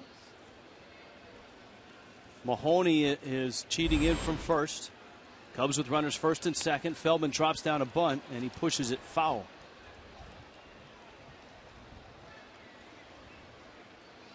Tom Kohler moves pretty well out there on the mound, though, too. Yes.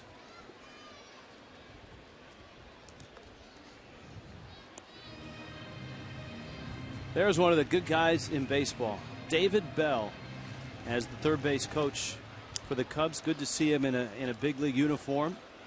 Bell, a longtime Cleveland Indian, Seattle Mariner. That one out of play, and a third-generation big leaguer. His father, Buddy Bell, and grandfather Gus. Grandfather Gus. And you've also, I mean, you've got a couple of those guys in uniform tonight. Scott Hairston, whose grandfather played not only in the Negro Leagues, but I believe was the first African-American player for the Chicago White Sox, Sam. Wow. And then his father, Jerry, and brother, Jerry Jr. Here's the 0-2. It's popped up, and Brantley makes the catch. And don't the Cubs have another third-generation family, Tommy, the Colemans? Yeah, Casey Coleman, right-handed pitcher. We saw him pitch a little bit last year, the year before. Joe Coleman, his father, and grandfather. And the only other third-generation Major League family are the Boones. Right. But have yet to be a part of the Cubs. Right. Brett, Aaron, Bob, and help me out with Ray. Thank you, Ray Boone. He's the Boone. Aaron and Brett will tell you they're the Boone. Bob will tell you he's the Boone. Actually, the Boone is Sue Boone, is Bob's, That's Bob's exactly wife. right. She, having been able to meet her, she is the mother of all Boones.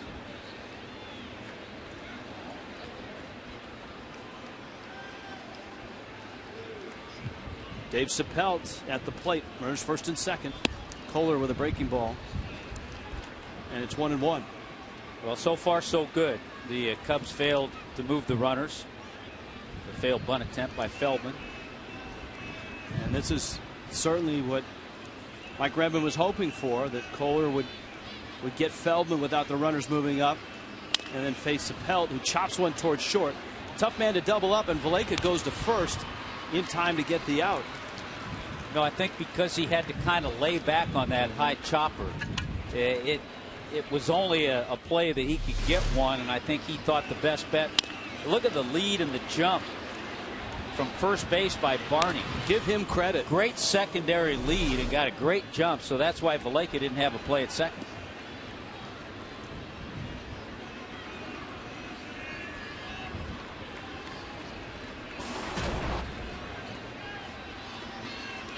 Now Starlin Castro, and he's got a couple runners in scoring position. It's a big moment in the game on both sides. Cubs trying to really crack it open, and the Marlins, as offensively challenged as they are, trying to keep it at 3 runs. Dale Swaim, Pinole Valley High School, which produced a South Florida star as well. Swaim was a quarterback at Pinole Valley, but he was no Gino Torretta. Liner to right. Diving catch. Stanton makes it. And he saves a couple runs in the process. Tom Kohler gets out with some help from his big buddy out in right field. 4-1 Cubs.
4-1 Cubs. Well, let's show you how it happened. It always starts easy, a single with Chappelle. And then the long ball mistake pitch by Wade LeBlanc 420 feet away. And Anthony Rizzo hits his first of the game. You get the theme.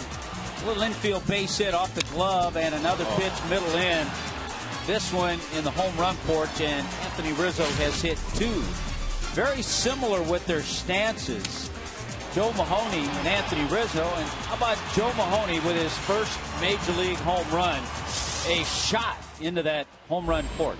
Pulled his hands in there. Nice. Yeah. Even better on replay. Donovan Solano, Rob Brantley, Chris Coughlin against Scott Feldman here in the bottom of the 7th. Breaking ball. Nice stop by Ransom, and he straightens up and throws him out. You know who can appreciate that, Rich? The guy you were talking about, the Cubs third base coach, David Bell. He could pick it like that in third.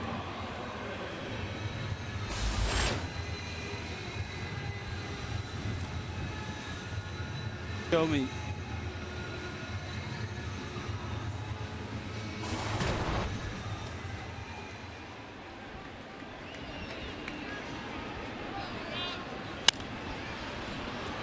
Little flare, and gotta get in there. It's foul. Just foul. Cliff, what are you saying when you're running up the first baseline? Have you hit one like that? Stay fair, stay fair, stay fair. Oh! You know, it happens sometimes when you name drop. I just got a text from Gino Toretta saying Pinole Valley High School. See, now you're name dropping because Gino has your phone number. Pinole Valley High School rules. Chris Singleton, 2. So Chris Singleton, a Pinole Valley High School product. So Gino's on top of his game tonight. Yes, he is. Just make sure that he fills out his Nielsen diary.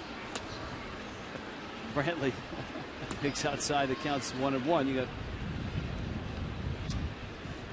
James Russell and the right-hander Camp. Brantley takes down low.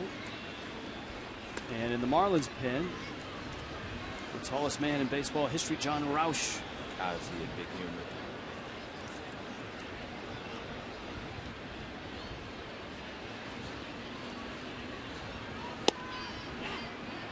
That little cutter's been working all night for Feldman. He's brought it back in on the outside part against lefties. Rich, you were talking about that Atlanta-Detroit game. Anibal Sanchez in 5 1/3 innings for the Tigers has 11 strikeouts.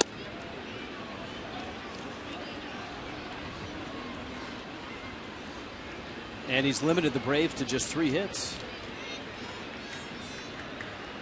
Yankees lead the Blue Jays 4-2 in the 5th.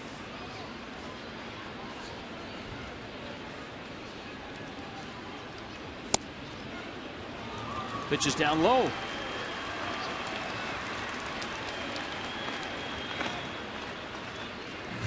And so Brantley walks, a 1-out walk. And here comes Coghlan. Talk about that Yankees team. Let me cut you off. You're reading my mind. I mean, they're surprising everybody. Yeah, a bunch of journeymen getting opportunities to play. You know, Lau Overbed first. Vernon Wells get a chance to leave a place where he wasn't going to play in Anaheim. You know, you look at Travis Haffner leading the team in home runs, lost a lot of weight this offseason, and got himself in shape. And pretty much holding it down until the big boys get back. Yeah, but when will the big boys get back? That's the biggest question. Will they be big boys when they get back? Well, Jeter talked about it yesterday, and he talked about he will play at some point this season, probably after the All-Star break. Teixeira is hitting off the tee. Granderson is a couple weeks away from a rehab start. But I think when you look at that team, they needed to get these guys that they got to be able to come in and help them through this time. And the pitching's been holding up. So, you know, anytime you have guys that can come in and just hold down fort that played the game at a high level before, I think you can be okay. Yeah, that 40-year-old left-hander, Andy Pettit, not been too bad. How about that? Yeah. How about 40-year-old Pettit turning over to a 40-year-old Rivera? 44-year-old Rivera. Chris Coghlan has bounced out twice. Coghlan getting the start in center field. Miami's down 3. Scott Feldman looking for his first win of the season. Breaking ball. Coghlan goes down and gets it and punishes it. Deep to right. Hairston can't get it. It's off the wall. Brantley to third. And he'll be held there. And Coghlan with a double. Rob Brantley, I think, didn't get the best of reads on that ball off the bat. Well, I think Scott Harrison, you know, was the reason, because he had a good beat on that baseball right there, and Brantley had to hold up. I think with the score the way it is, if you're Brantley, you did the right thing. Yes. For a moment, it looks like Harrison might make the catch, and then as soon as he gets over his head, that's what Brantley does, right? He's got to do that when your team's down 3 runs. Yeah, you can't make sure. And he's had a couple of instances on the base pass where he has made some mistakes. So I thought a good play by him that time, and good to see Coghlan drive the ball that way too. Yeah, stayed down on the nasty. I thought that pitch was over the plate. That ball was down and in, huh? Stayed through that baseball and drove. Now you got Sean Camp and James Russell in the bullpen, a lefty and a righty, and you've got Feldman on the mound. So the dynamics here are Valleca's in the 8th spot. Pitcher spot is up next. Kearns is on deck, but the Marlins may want to fire the Greg Dobbs missile before then. I think Mike Redmond feels if he fires the Dobbs missile, Swaim will fire the Russell missile and bring in the left-hander. So you make a choice, all right? Would I rather have Dobbs against Russell, the lefty, or Kearns against one of the 2 righties? Well, Mike Redmond would like to see Chris Valleca knock in a run or 2 here before that happens. Now the infield's back, and so with 1 out, if Valleca can put it and play on the ground up the middle, it's at least a run. Feldman misses in with his 90th pitch of the ball game.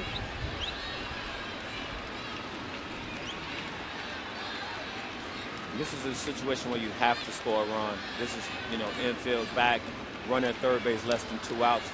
You know, this is when Marlins have to get a run in from third. Brantley's at third, Coughlin's at second. And Valleca goes after a breaking ball that was out, and now it's 1 and 2. And so far, the 2 pitches that he's chased have been well out of the zone.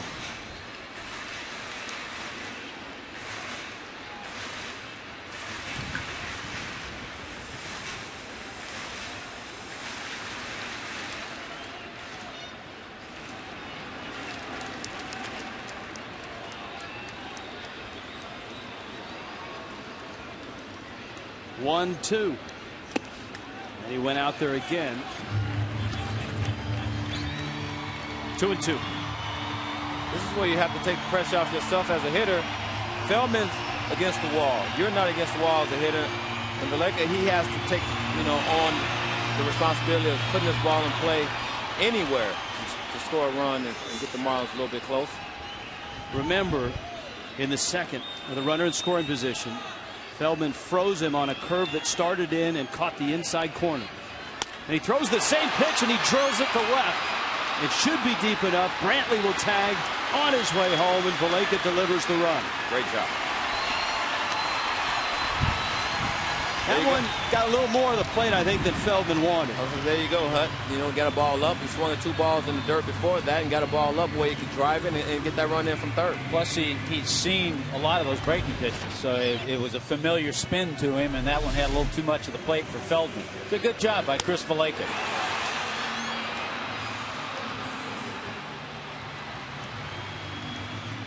And it is Austin Kearns now that's going to come up against Feldman.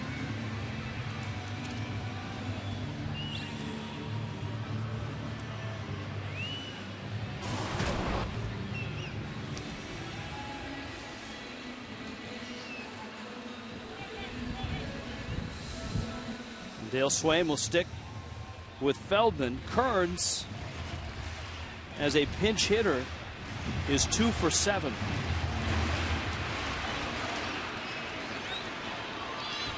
Those 2 pinch hits leads Miami this year. Coughlin at second.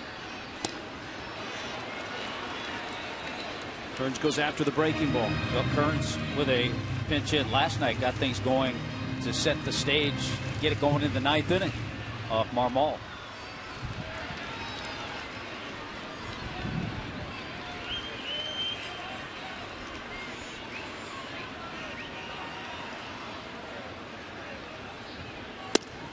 Came in, ball and a strike. This will be a huge run for the Marlins with 2 more chances to get the Cubs and give yourself a chance. I mean, you got to score this run. If you score this run, you're down 1, and anything can happen.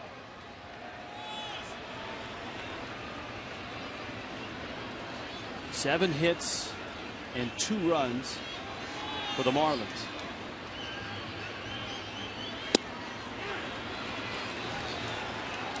Outside part for a strike. Well, tonight the Marlins are 0 for 4 with runners in scoring position with a sac fly. Last night 2 for 11. And it's not going to cut it. Runners in scoring position situation. And to briefly answer that, no.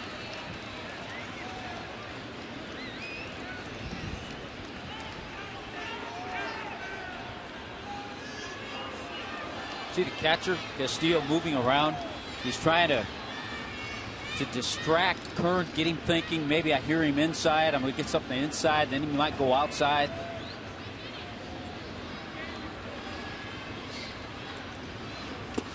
To add to that, Hut, a lot of guys, when you say that he's moving, maybe Kearns hears him. Also, he's distracting the second baseman from giving location. Maybe he feels that he's location out there, so if he sets up a little bit later, you can't give location to Kearns as a hitter. Yeah, runners at second not only will tell you what pitch is coming, but they'll tell you what side of the plate. Yeah.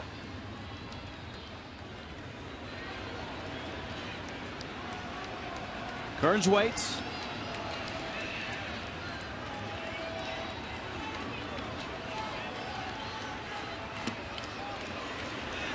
And he's waiting all the way to 3-2. Feldman approaching 100 pitches. If Feldman loses Kearns, he's not going to face Juan Pierre.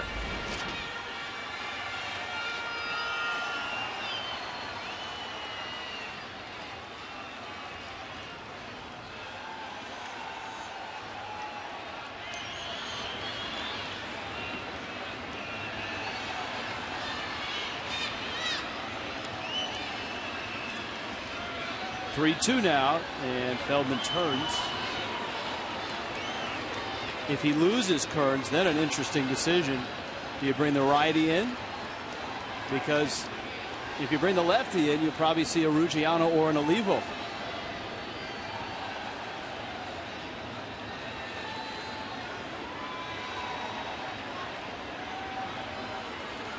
3-2 coming. It's out, and now let's see which button Dale Swain chooses to push. He's getting ready. I mean, it's an interesting choice because if you bring a lefty in, you're probably going to get Ruggiano, maybe Olivo. If you stick with the righty, it's probably still going to be Pierre. That's Polanco. He's not the hitter. He's going to be on deck. It's Pierre who is on deck. You know, that just threw me for a loop. When Dale went out there, he pointed to the bullpen in left field for his reliever. This is my first time out here, fellas, and I was like, hey, that's the wrong bullpen. The Marlins were there last year for me, you know, when I was here, and now they've switched sides. The Marlins bullpen's on the right. 4-2 Cubs. Back after this.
Two outs, Miami with runners first and second. And here's James Russell. He's been outstanding this year. And it's Juan Pierre who will hit against Russell. And so Mike Redmond staying with Pierre, runners first and second, and 2 outs.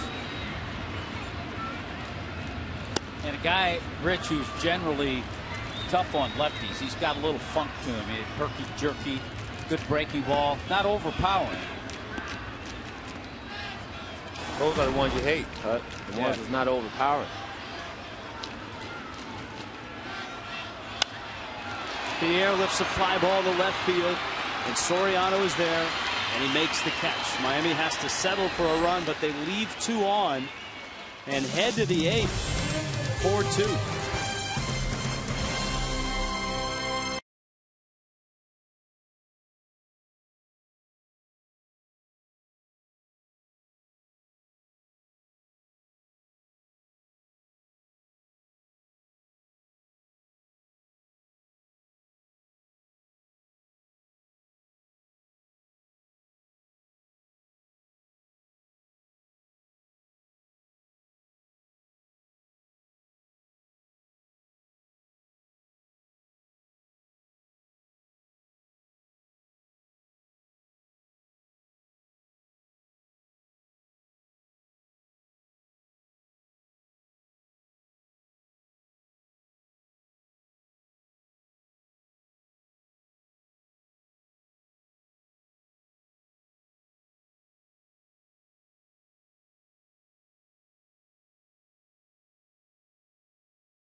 Marlins, our Toyota trend, Anthony Rizzo, 6th player with 2 home runs in a game at Marlins Park.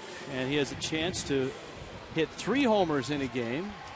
That's not something that happens every day. Cliff Floyd or Tommy Hutton.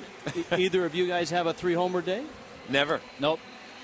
But I'll let you try to guess who the last Cub was who had a 3-homer game. A.J. Ramos is in, and Ramos will face Anthony Rizzo. Fairly recent, 2010. This Cub had a 3-homer game. 2010? Yeah. 2010. Well, see, I was going with Tuffy Rhodes, but he had a 4-homer game, wasn't it? That's a name out of the past right there, Tuffy Rhodes. How about a Marlon Byrd? No, good guess. Well, Cliff played against this guy. This guy's still playing. Might be on the DL. I think he's on the DL now. Alex Gonzalez? No. Broken bat, little looper, and Rizzo dumps one into left field. So a pair of 2-run homers, a 3-for-4 night, and all in his hometown. A big night for Anthony Rizzo. All right, we'll pay off the answer. The last Cub to have a 3-homer game, Ramos Ramirez. Oh. Wow. He is on the DL. That's bad. I dropped the Alex Gonzalez. He didn't even play for the Cubs. No, yeah, he did. The other one. The other one. The other one played for the Brewers.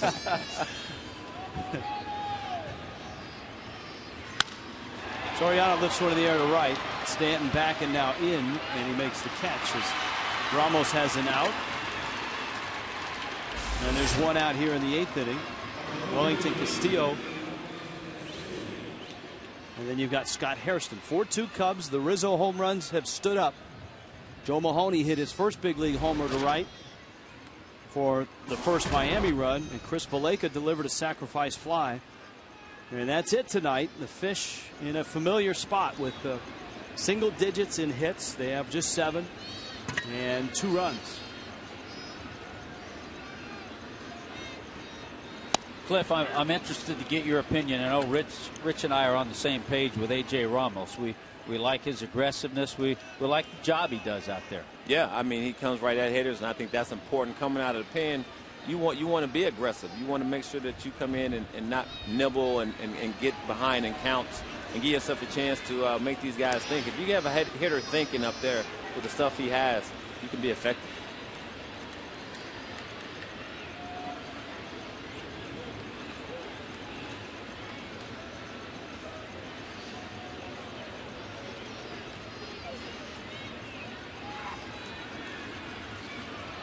Rizzo has a stolen base this year. Ramos is determined to keep him close. Dave McKay, the first base coach, longtime first base coach, first for Oakland and then for St. Louis. Rich, where were we when we had I was thinking about it with this coaching staff. We had the conversation about a pretty good coaching staff of former players, guys that could put together a pretty good team.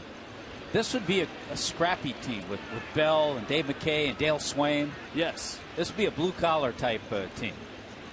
Would you be talking about the Rockies as the other coaching staff? That's not bad. Well, you know, when I looked Dodgers at that, aren't too bad. Diamondbacks. Well, the Diamondbacks a lot. The Diamondbacks are really good. But you know what? And your starting pitcher is a blue-collar guy here too, Chris Bosio. Yes. Yeah.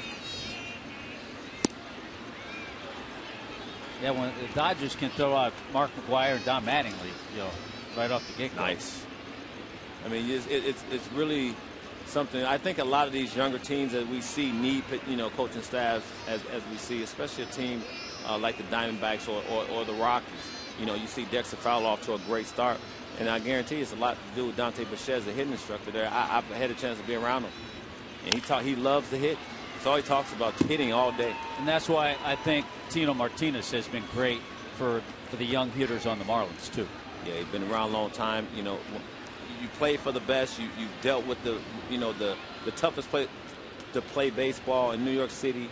And he's done well in the game, and he can definitely lend a great thought to these hitters. But I think you were hearkening back to the Phillies coaching staff. Now that Ryan Sandberg has joined the That group. was one we were talking about. Juan Samuel. Yes. Okay. Yeah. Juan Samuel and Ryan Sandberg. Charlie in his heyday in Japan. That's right. The Red Devil. Counts 2-2. Rizzo is running. Taken for a strike. Throw is high, and Rizzo's got his second bag of the year. Ramos strikes out Castillo. Well, he got a good jump, but he also ran on the right pitch. Slow breaking ball, and that helped him even get a better jump. So Rizzo showing a little bit of everything tonight. Fox Saturday Baseball back with you tomorrow. 3 matchups. Braves are in Detroit, where they're taking it 10-0. Tigers lead that ball game right now. The Phillies and the Mets, the Reds, and Nationals. Fox Saturday Baseball presented by Chevrolet tomorrow at 12:30 Eastern. 14 strikeouts through 7 innings for Anibal Sanchez. Hairston hits a high fly ball towards the line. Pierre is over, and he makes the catch. And Ramos works a scoreless 8. Marlins down a couple and down to their last 2 innings.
Last night, the Cubs were winners in dramatic fashion. Julio Borbon is in right field.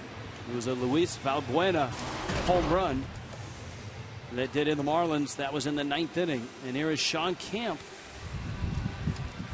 So Camp comes in. James Russell threw all of, what, 1 pitch and finished the 7th inning when he got Juan Pierre to fly out to left. We were talking, Rich, I think, on the air and off the air. It wasn't one of those sure thing, okay, you're going to make the switch, but Mike Redmond had the opportunity, and it's not a second guess because he went with Juan Pierre, and I don't think we argued too much about that.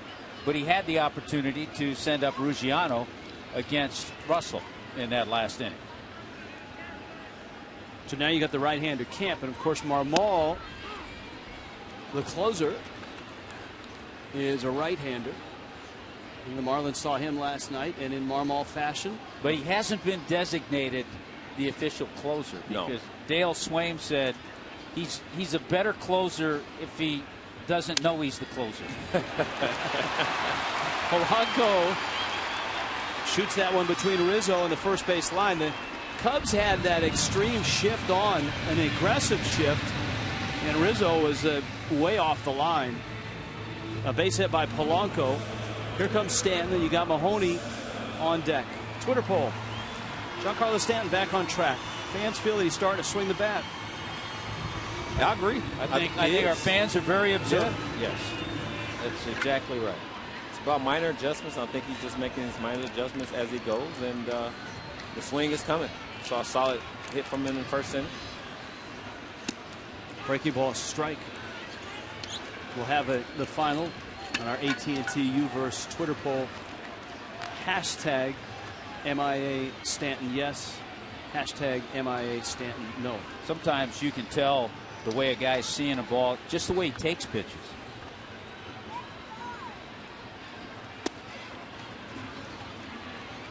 I think that's the difference, Tommy, is when you look at him taking pitches as he took that first slider, he's recognizing he's not, I'm not saying not to be ready to swing, but you can't be ready to swing. The ball comes out of his hand. You have to recognize what you're going to swing at, and I think he wasn't doing that early on in the season.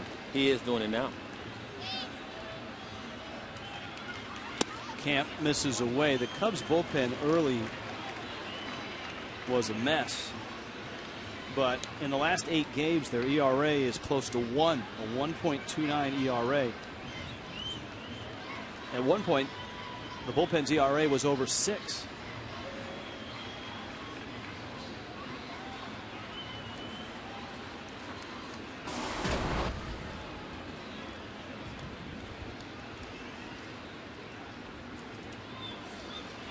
This is a bullpen that also features former Marlin Kevin Gregg. Yeah, just recently signed.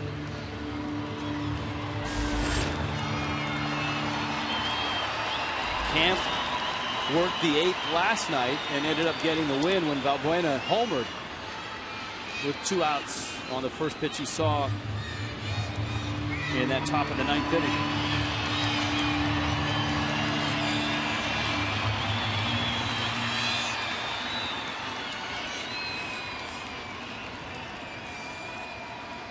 (3-1).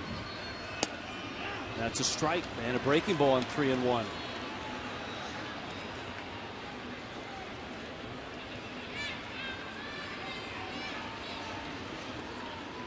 And it was a strike.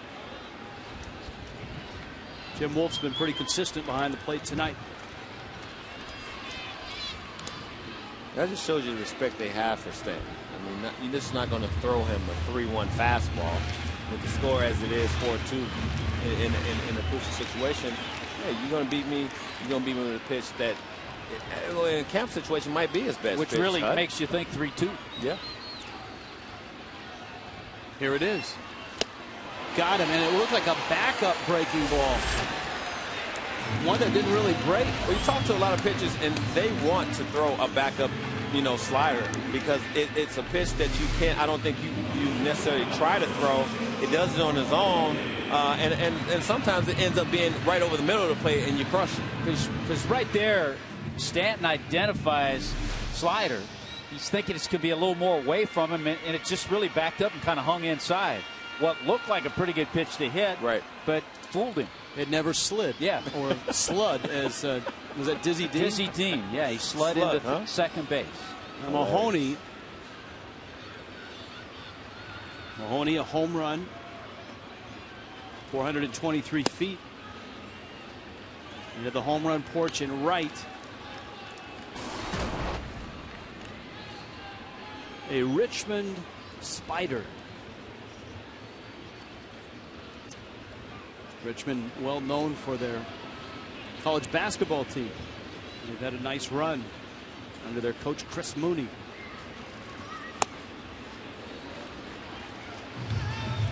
There's Kevin Gregg.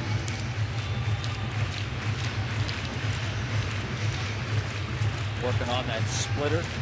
Camp has a pretty good changeup that he uses mostly to lefties.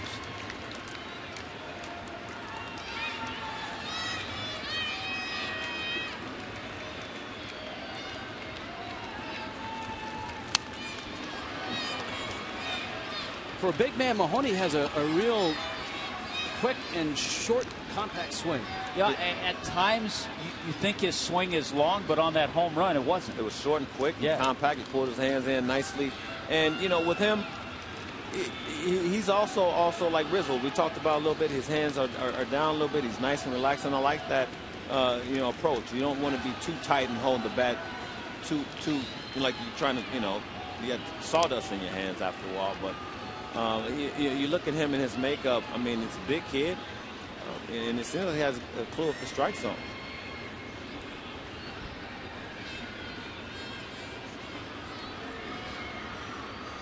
See what he gets to hit here. 2-1. Polanco still at first. There it is again, that backdoor slide piece.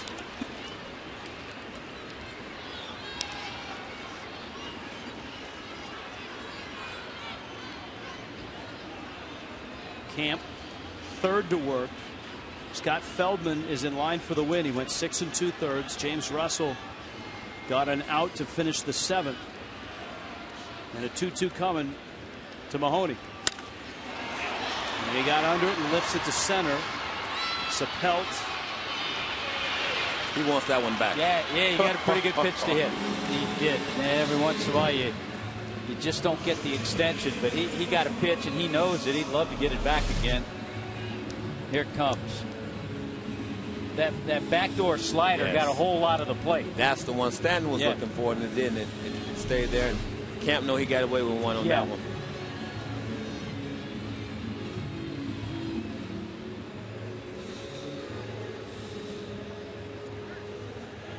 And so Donovan Solano, who found himself in the 5 spot in the lineup, comes up.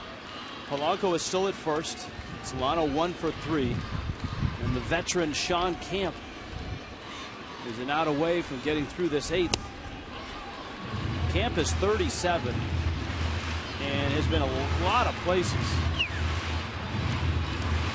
He's out of Fairfax, Virginia. And he played college baseball at the University of North Alabama and George Mason University. Now, if you're a diehard Marlin fan, you know there's a favored son in Marlin history that played at North Alabama, not South Alabama, which Juan Pierre played. Mike Mordecai. Was he North Alabama? I think he was South. Josh Willingham. Yeah, we just spoke to the Hammer. University of North Alabama.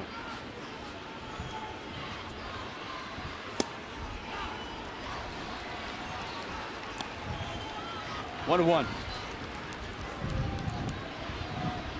Camp spent a lot of time, especially lately, with the Toronto Blue Jays. That's who I remember him from. Looks like he's been around forever. Well, you faced him, so yeah, not forever, but a while. Kansas City, Tampa Bay.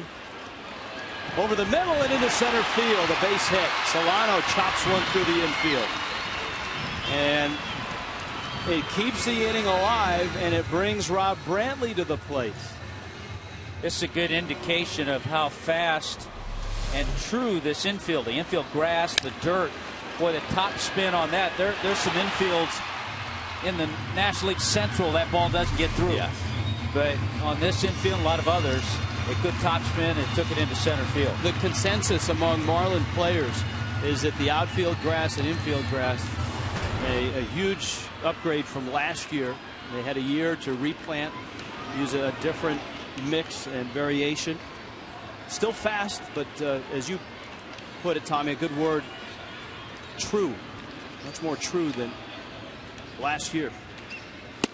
Brantley takes that breaking ball for a strike. Now Brantley was doubled. He's bounced into a double play, walked and scored. You see what he's done over the last 4 games. And the big game was that second game of the doubleheader in Minnesota.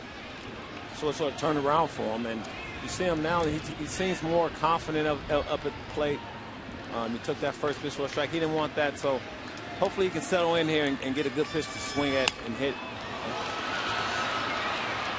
In the air, Castro behind the mound makes the catch, and Camp pitches out of trouble. Miami leads 2 more and heads to the 9th, trailing the Cubs by 2.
would homer and win it by a run. It's a 4-2 Cubs lead here tonight.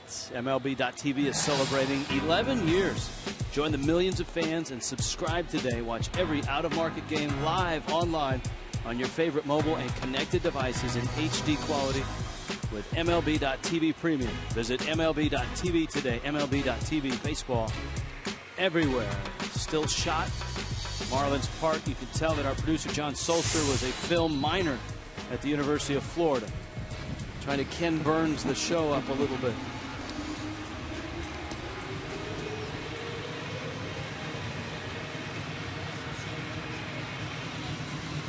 And anytime John Sulzer can get the University of Florida mentioned in our telecast, he's happy too. It means free hors d'oeuvres for us tomorrow night.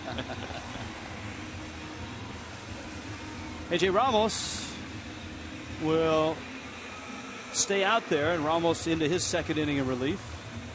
Miami in last night's ball game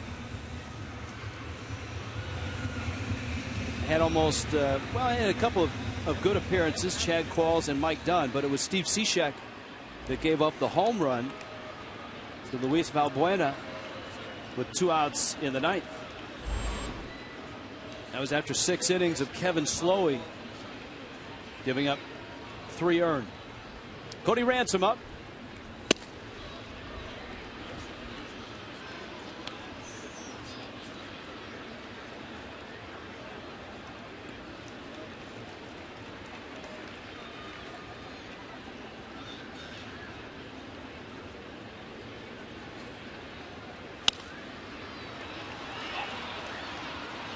Solano.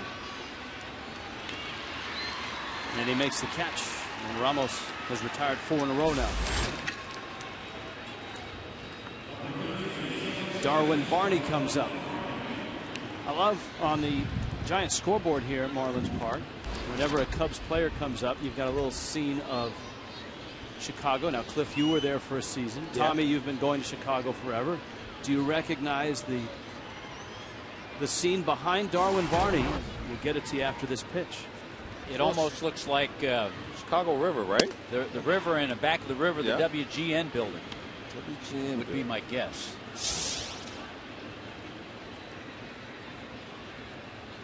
Years ago, the teams, the major league teams, used to stay. It's a different name now, but at a hotel called the Essex House, which overlooked right there where that river is. I think guests of the Mike Douglas show used to stay at the Essex House. It's the other end of Michigan Avenue, the other end than where we stay now. Not such the miracle part of the mine.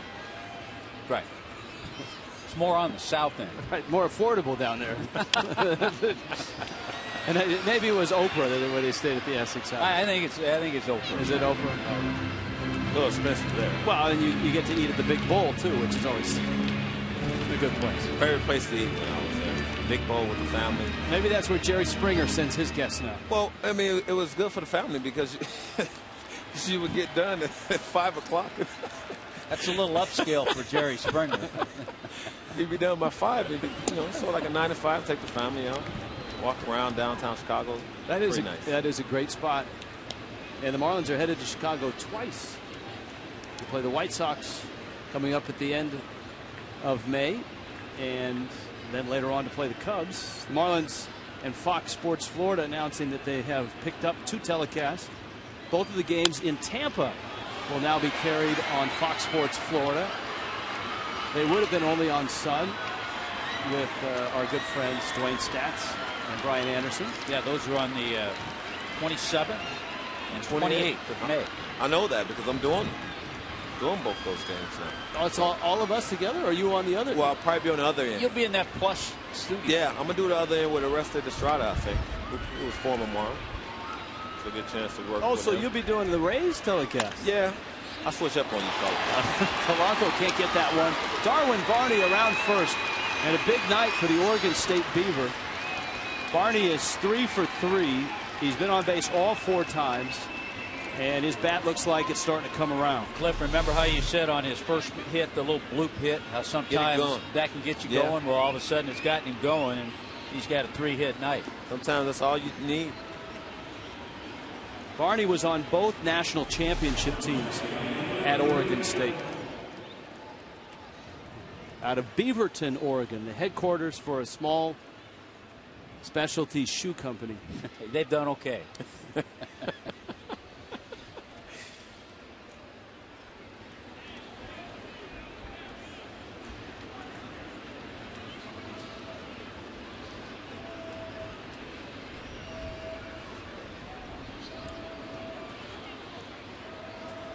Julio Bourbon is up, and Bourbon takes a strike. All right, there's the shot of the scenic behind Darwin Barney. Cracked staff, look at that. Wow. And it just comes alive. That's St. Patrick's Day, right? The river's green? Yeah, I was going to say that. Nice. Tradition. That's how Ferris Bueller had his day off. Had his day off, right? Yeah. And was it the St. Patrick's Day parade? Yeah.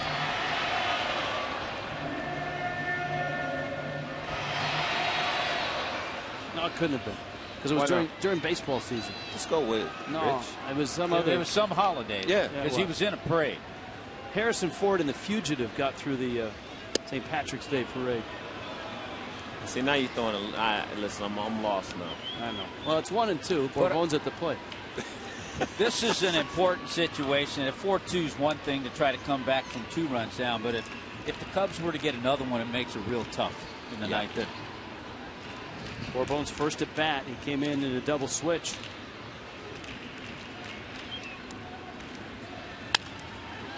Sends it to left. Pierre is there, and he makes the catch. So the top of the order, and it's David DeJesus who's going to come to the plate. And DeJesus last night was 1 for 4 with a double. Well, and also is a good outfielder, so you don't lose anything. He's pinch hitting for Spelt, so he'll stay in and play in the outfield, more likely center field. So you look at DeJesus, once a starter in Kansas City for a while, and then got to Chicago, and I mean numbers look pretty decent. So I guess when you look at the situation the Cubs have, Nate Scherholz is out there, you know, so they have a slew of outfielders that can move around a little bit and keep everybody fresh. He's one of those guys, he's hit 300 a couple of times, got a lifetime on-base percentage of about 360. He's been a solid player. He had a broken hand back in 2010, surgically repaired, was with Oakland in 2011, and then spent last year with the Cubs.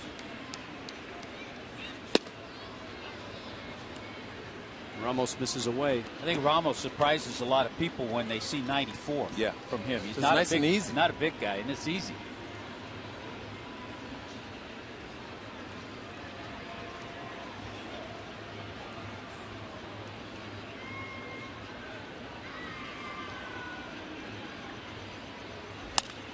Off-speed pitch, and a challenge for Pierre to get there, and he does and makes the catch. And so Ramos with 2 scoreless innings in relief, but Miami is running out of outs.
Mitsubishi Outlander Sport Limited Edition. Visit MitsubishiCars.com/tomorrow.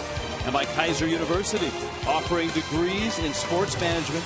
Learn more at kaiseruniversity.edu. In Miami tonight, it is down to the bottom of the ninth, and Miami 2 runs short right now, and they see an old friend.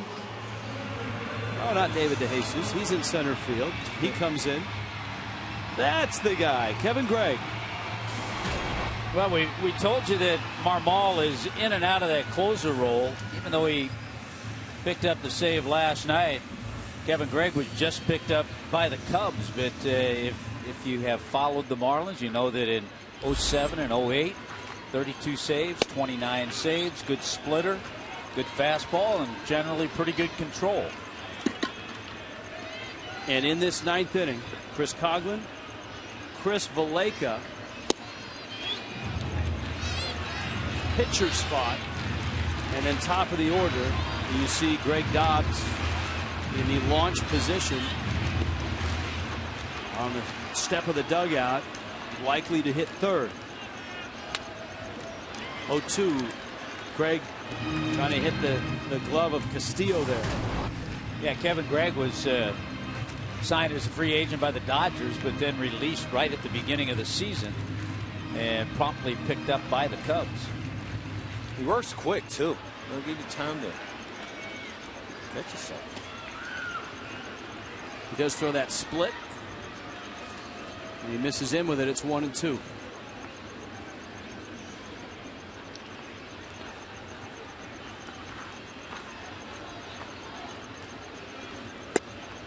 Sails that one high. And just seeing that, realize and remember that he'll quick pitch you too if you're not ready. His 11th season in the big leagues. Just out, you could see the catcher Castillo try to snap it back to the corner, but it was clearly out.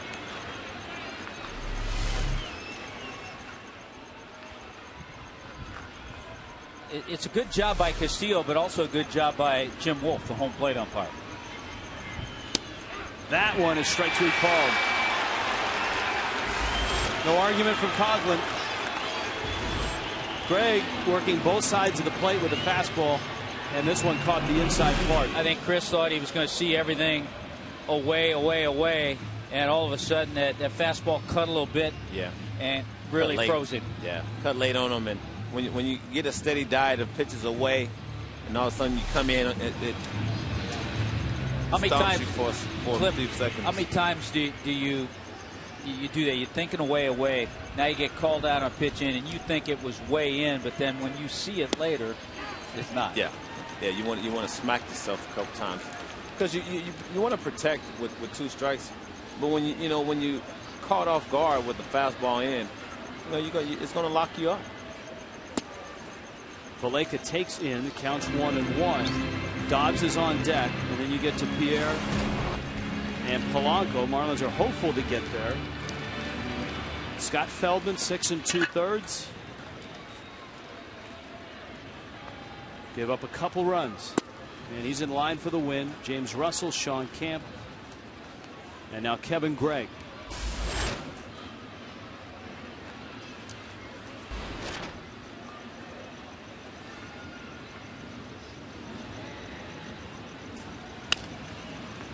Roller up the first baseline. Gregg out of the Oregon area.